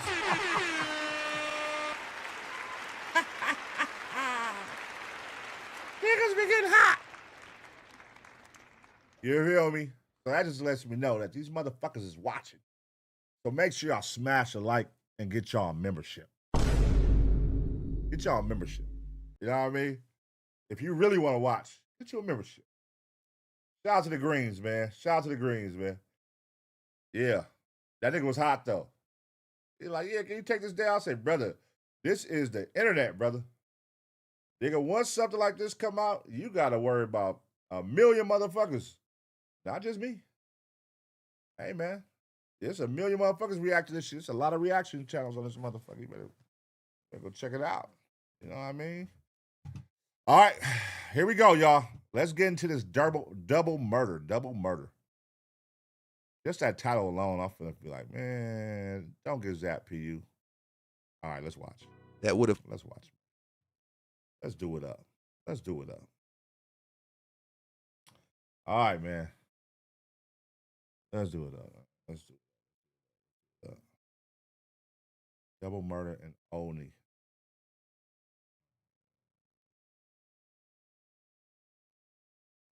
All right, y'all. We back with another reaction right here on ABP Reactions. And right now, we finna see what happened in Olney, where a double murder took place. The Sabir Bunch story. Let's go. On the ground. Get on the ground. On the ground. Well, now to the conviction in a deadly double shooting that shocked residents in Olney. News is that Josh arrives with an individual who's later identified as Sabir Bunch. The two of them arrive in Josh's black Cadillac Escalade. Sabir Bunch sticks out of the front passenger seat. He's armed with a firearm, which he then tries to conceal either behind his, at certain points behind his back, underneath his shirt. Josh appears completely unaware. At some point later, the second victim, Paris Gary, arrives on a motorcycle, both of whom he was friends with. Paris Gary he had been friends with for like over 20 years. The Philadelphia District Attorney's Office says it was a jailhouse phone call that helped unravel Sabir Bunch's alibi, leading to a guilty verdict. Prosecutors say the convicted murderer was overheard in an unrelated jailhouse call, saying it was self-defense when he shot Joshua Chisholm and Paris Gary inside a home in August of 2023. And you hear, you don't see it, but you hear gunshots. Oh. And then you see Josh running out the front door, down the steps, across, I think it's 3rd Street, up Champlain, where he eventually collapses. Now, the trio, who authorities say were all longtime friends, came across one another at Albert Einstein Hospital earlier in the day. They left and went back to this house. Surveillance video shows Bunch concealing a weapon before he shot them both inside. He definitely looks suspect as fuck. Looking around, he looks suspect. One of them managed to run out of the house with several gunshot wounds. Authorities say they still have no motive. A wrist or a hand reach out with a medical bracelet on it and pulls the door closed. About 2 minutes later, you see from the rear of the property, Sabir Bunch comes out of the house. He's hopping over fences, the next door fence, where he then runs into like a common alley, and we lose him. Cameras everywhere, man. Cameras everywhere. They come to the front of the house. They see Sabir Bunch outside of the house, hiding behind some bushes on the step. On the ground. On the ground. On the ground. Get on the ground. On the ground. On the ground. On December 23rd, 2025, Sabir Bunch was convicted of a double homicide that happened on August 3rd, 2023, in the Olney section of Philadelphia. For the 3 men involved, that day started as a normal day in the life. Wait, he killed both of them niggas? Oh, shit. Paris Gary, or Petey, was at Albert Einstein Hospital as Sabir Bunch was being released. CCTV footage captures the pair together, followed by Joshua Chisholm picking Sabir Bunch up and bringing him back to Sabir's home from the hospital. Even though a lot of what followed was captured on home surveillance cameras, the actual shooting was not. By the end of the trial, this case still had some unanswered questions. Questions like what actually happened inside that house, mainly what sparked the incident that left 2 men dead. Although it was only a short 3 years ago, the world looked completely different in 2023. The news cycle was angered by major political shifts. On August 3rd, 2023, in particular, President Donald Trump made an appearance in federal court and pleaded not guilty for having attempted to overturn the results of the election through a plot in which pro-Trump slates of fake electors would be created. Overseas, tensions flared in West Africa as the U.S. Embassy in Niger began partial evacuations following a military coup. August 3rd, 2023 was a month before the October 7th attacks on the Jewish country of Israel that would change the world forever. Back in Philly on August 3rd, 2023, the day started with a relatively minor oil spill along the Delaware River, a more and more common occurrence these days. This was the second spill along the Delaware River that year, following the one in March. 2021, as I'm sure many of you know, Philadelphia hit the record for murders in a year. 2022 saw a similar trend, and 2023 saw those numbers slightly decrease, and the homicide number has gone down. Oh shit, that shit dropped in half by 2024. Every year since. Sabir Bunch from 18th and Tioga was feared by some on the street because of his volatility. He was described to me as a loose cannon. Some say he was missing a screw or two upstairs. He now sits at SCI Mahoney with only hopes of appealing his sentence if he is to ever see the light of day as a free man. Sabir was born November 15, 1998 in Philadelphia. As I said earlier, he's from North Philly, 18th and Erie. His juvenile records aren't available, but he started getting arrested as an adult immediately. 12 days after his 18th birthday in November of 2014, he was arrested for robbery and did about a year before being paroled, and he's been on probation ever since. He was in and out of jail his entire adult life. Gun possession here, probation violation there. In 2018, Sabir was once again arrested on gun possession, and even though he was So he's a fuck up. He's basically a fuck up. I get to build up what you're doing right here. Yeah. He's a fuck up. You paint a picture for us. Let's go. What was he getting out of the hospital for that day when they was picking him up though? What was that about? They say he was checking out the hospital. Did he just get shot? Did he have a health issue? Why was he getting out the hospital? On probation, he beat the gun charge.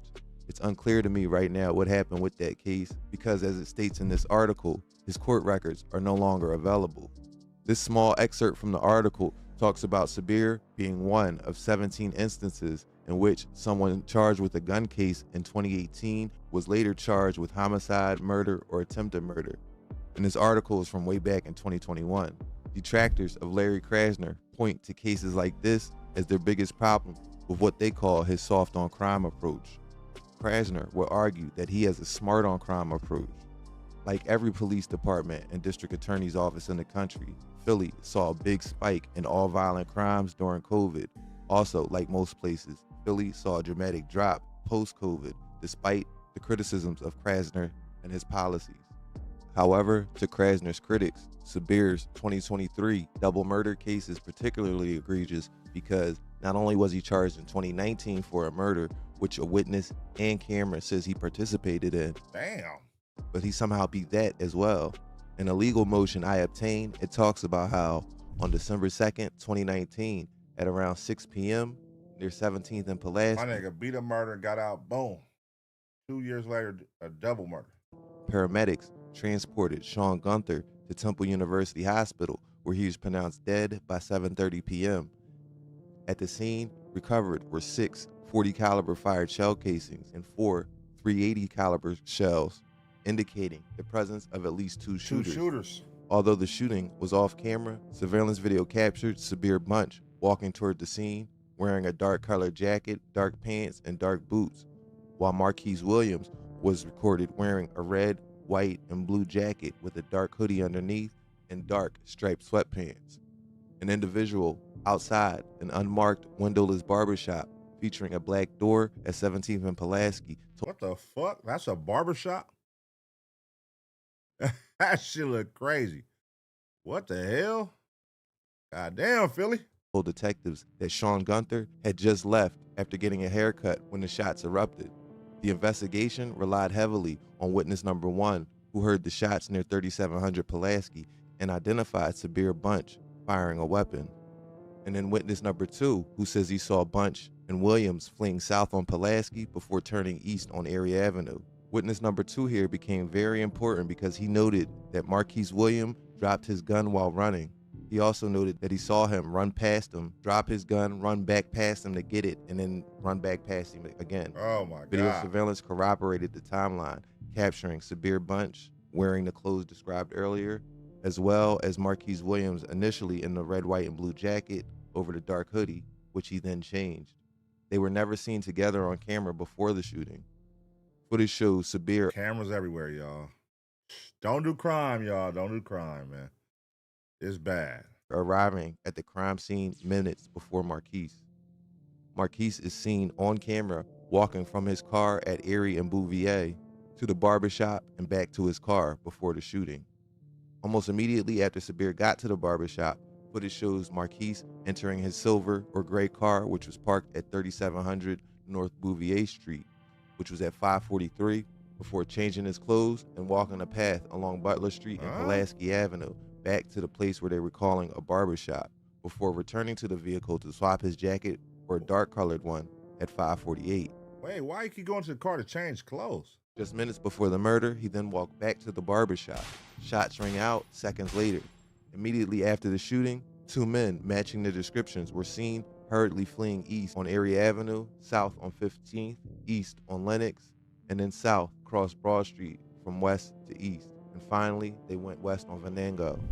Search warrants for T-Mobile cell tower data confirmed that the phones belonged to both Williams and Bunch and were seen at the crime scene together during the murder. Following the investigation, homicide detectives obtained arrest warrants. Williams was arrested that same day and charged with murder, criminal conspiracy, and related firearms offenses, while Bunch was arrested 5 days later on July 29, 2020. The two men's cases, which of course were connected at first, were separated by Judge James DeLeon when a witness failed to appear.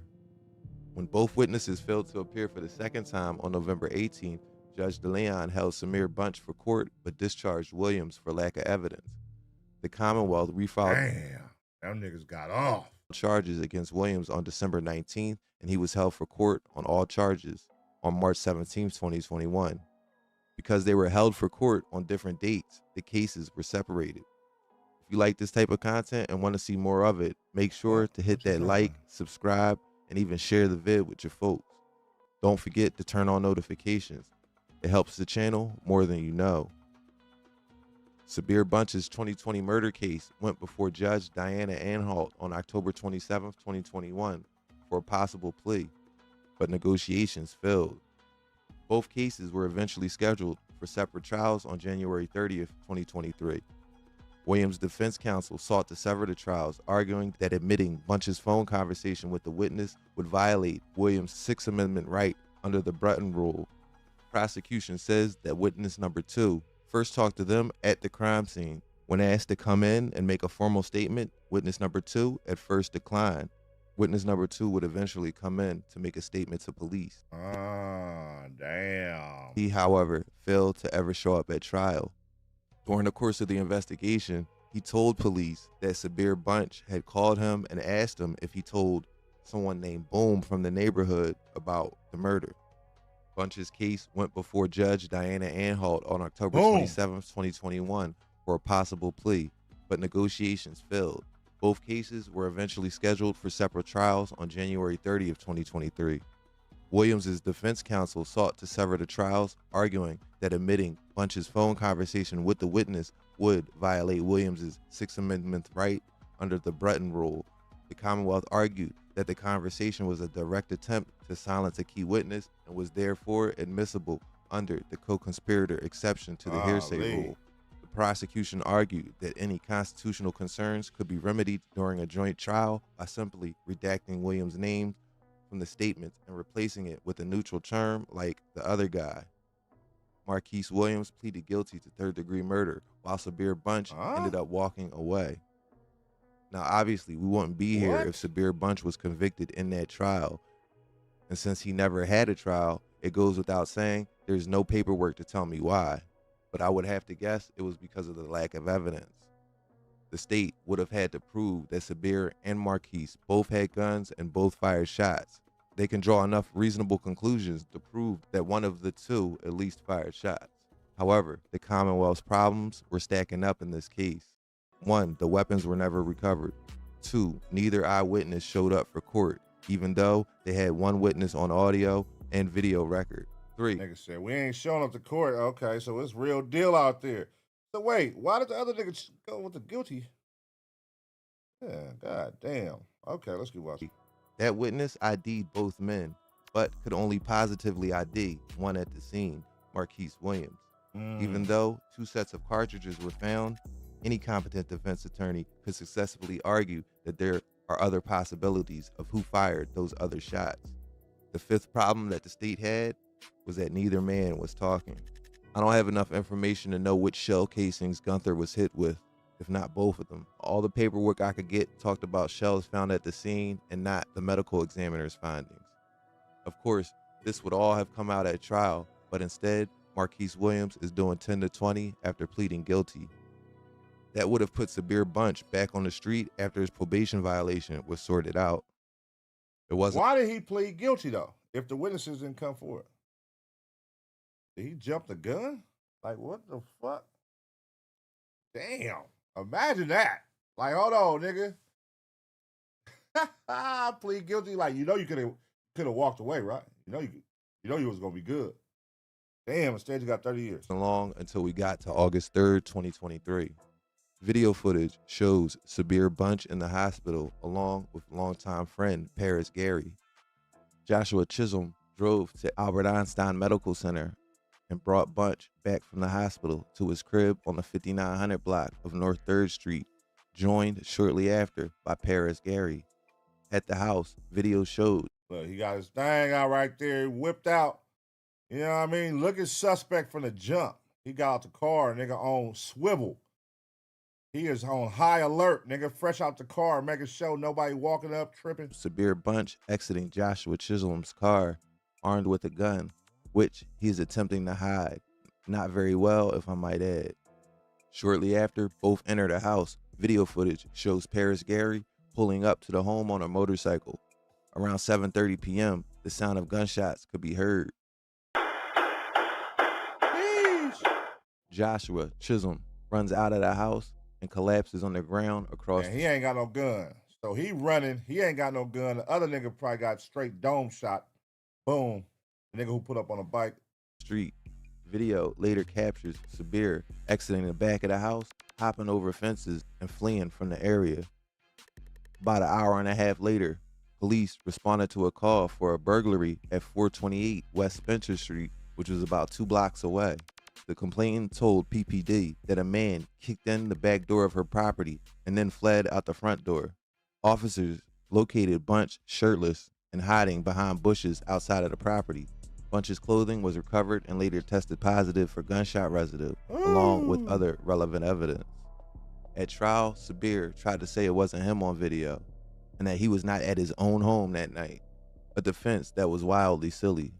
As you saw with Marquise Williams earlier, if a witness or camera sees you with a gun minutes before or after Yeah, that's bad, bro. you pulled out the gun. You show you walking in the house with it in your pocket. Y'all 2 walk in, the other nigga walk out, the other 2 niggas end up dead, and you hop in the back gate. It's kind of like, yeah. I mean, anybody could put that together, brother. Killing, like the witness saw Marquise with earlier and like the camera saw Sabir with here, that would sway 90% of juries. In the Sean Gunther case, the witness saw Marquise Williams drop and pick up the gun. In the Josh and Paris murders, cameras catch Sabir with the gun. But the media says that prosecutors told them that it was a jail call that helped unravel Sabir Bunch's alibi, leading to a guilty verdict. Sabir was overheard on an unrelated jail call saying it was self-defense when he shot Joshua Chisholm and Paris P.D. Gary in 2023. Why is you on a jail call talking about a murder? I swear to God. You on a jail call talking about a murder, brother? The families of Paris Gary and Joshua Chisholm have been left fractured and heartbroken. A mother having to bury her son once again, and black mothers in this country feel that pain disproportionately. He was the life of the party, Paris's mom Denise explained, recalling his humor and love for karaoke, especially Tevin Campbell's Can We Talk. He could sing old school R&B for hours, she said, making it now difficult for her to attend family gatherings. Paris was my go-to. When I need something, he was there. Like if my car break down, son, I broke down, Mom, where you at? If I need something put together, son, I need this, where you at? He wasn't a perfect kid. He wasn't a perfect kid, but his goodness will always outweigh his bad. Now, my question is, just on some nosy shit, like how do you go from picking your mans up at the hospital to him, me and my boy picking you up from the hospital to both of y'all smoking? I mean, to both of us getting smoked by you. Like, what's the disconnect there? Because you would think, oh, that's the homies. They're going to pick up their homie from the hospital. Clearly, nigga, it ain't the homie. So what happened from that hospital to the moment they got killed? What all transpired? Why was he coming out the hospital? I still want to know why was he checked in the hospital? Why was they picking him up? For what? What happened? I prepared myself for my son's murder. But once he got his life together, I let my guard down. Oh, he fine. God got him. When they told me, until now, it's disbelief. I know he's gone, but I don't believe that he's gone. It's hard. It's hard, but I try to keep his memory alive through just speaking on his life And with his kids, they give me him. Josh's mom, Diana, described her son as a remarkable individual who was an exemplary father, son, brother, and friend. Sabir Bunch was sentenced to 2 consecutive life sentences plus a consecutive 19.5 to 39 years incarceration by Judge Roxanne Covington. Sabir sits in the middle of nowhere, Pennsylvania at SCI Mahoney, a state institution where he will spend the rest of his life, barring a successful appeal. I know, I got to upload more, but your patience. That nigga crashed out, man. Goddamn. All right, y'all.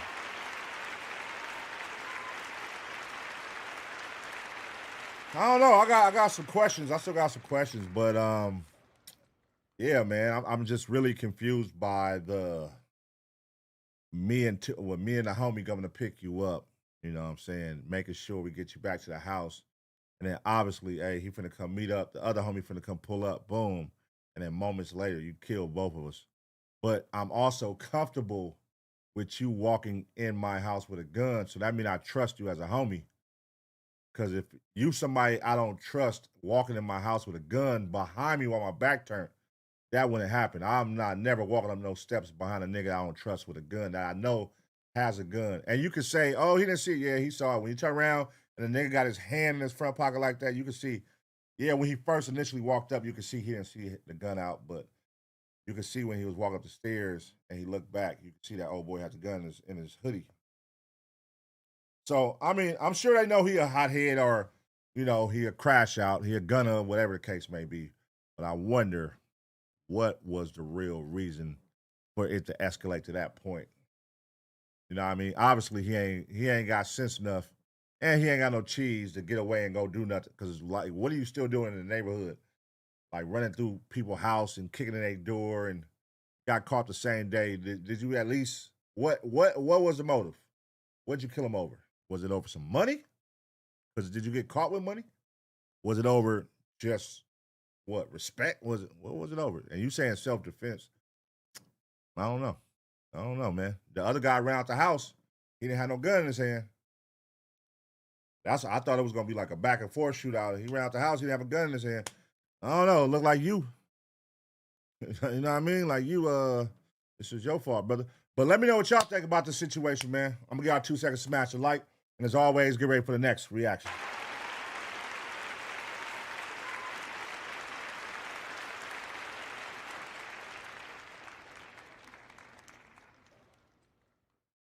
All right, y'all. I ain't gonna make it through another one. I'm tired of the motherfucker. I ain't gonna cap to you, man. I'm tired of the bitch.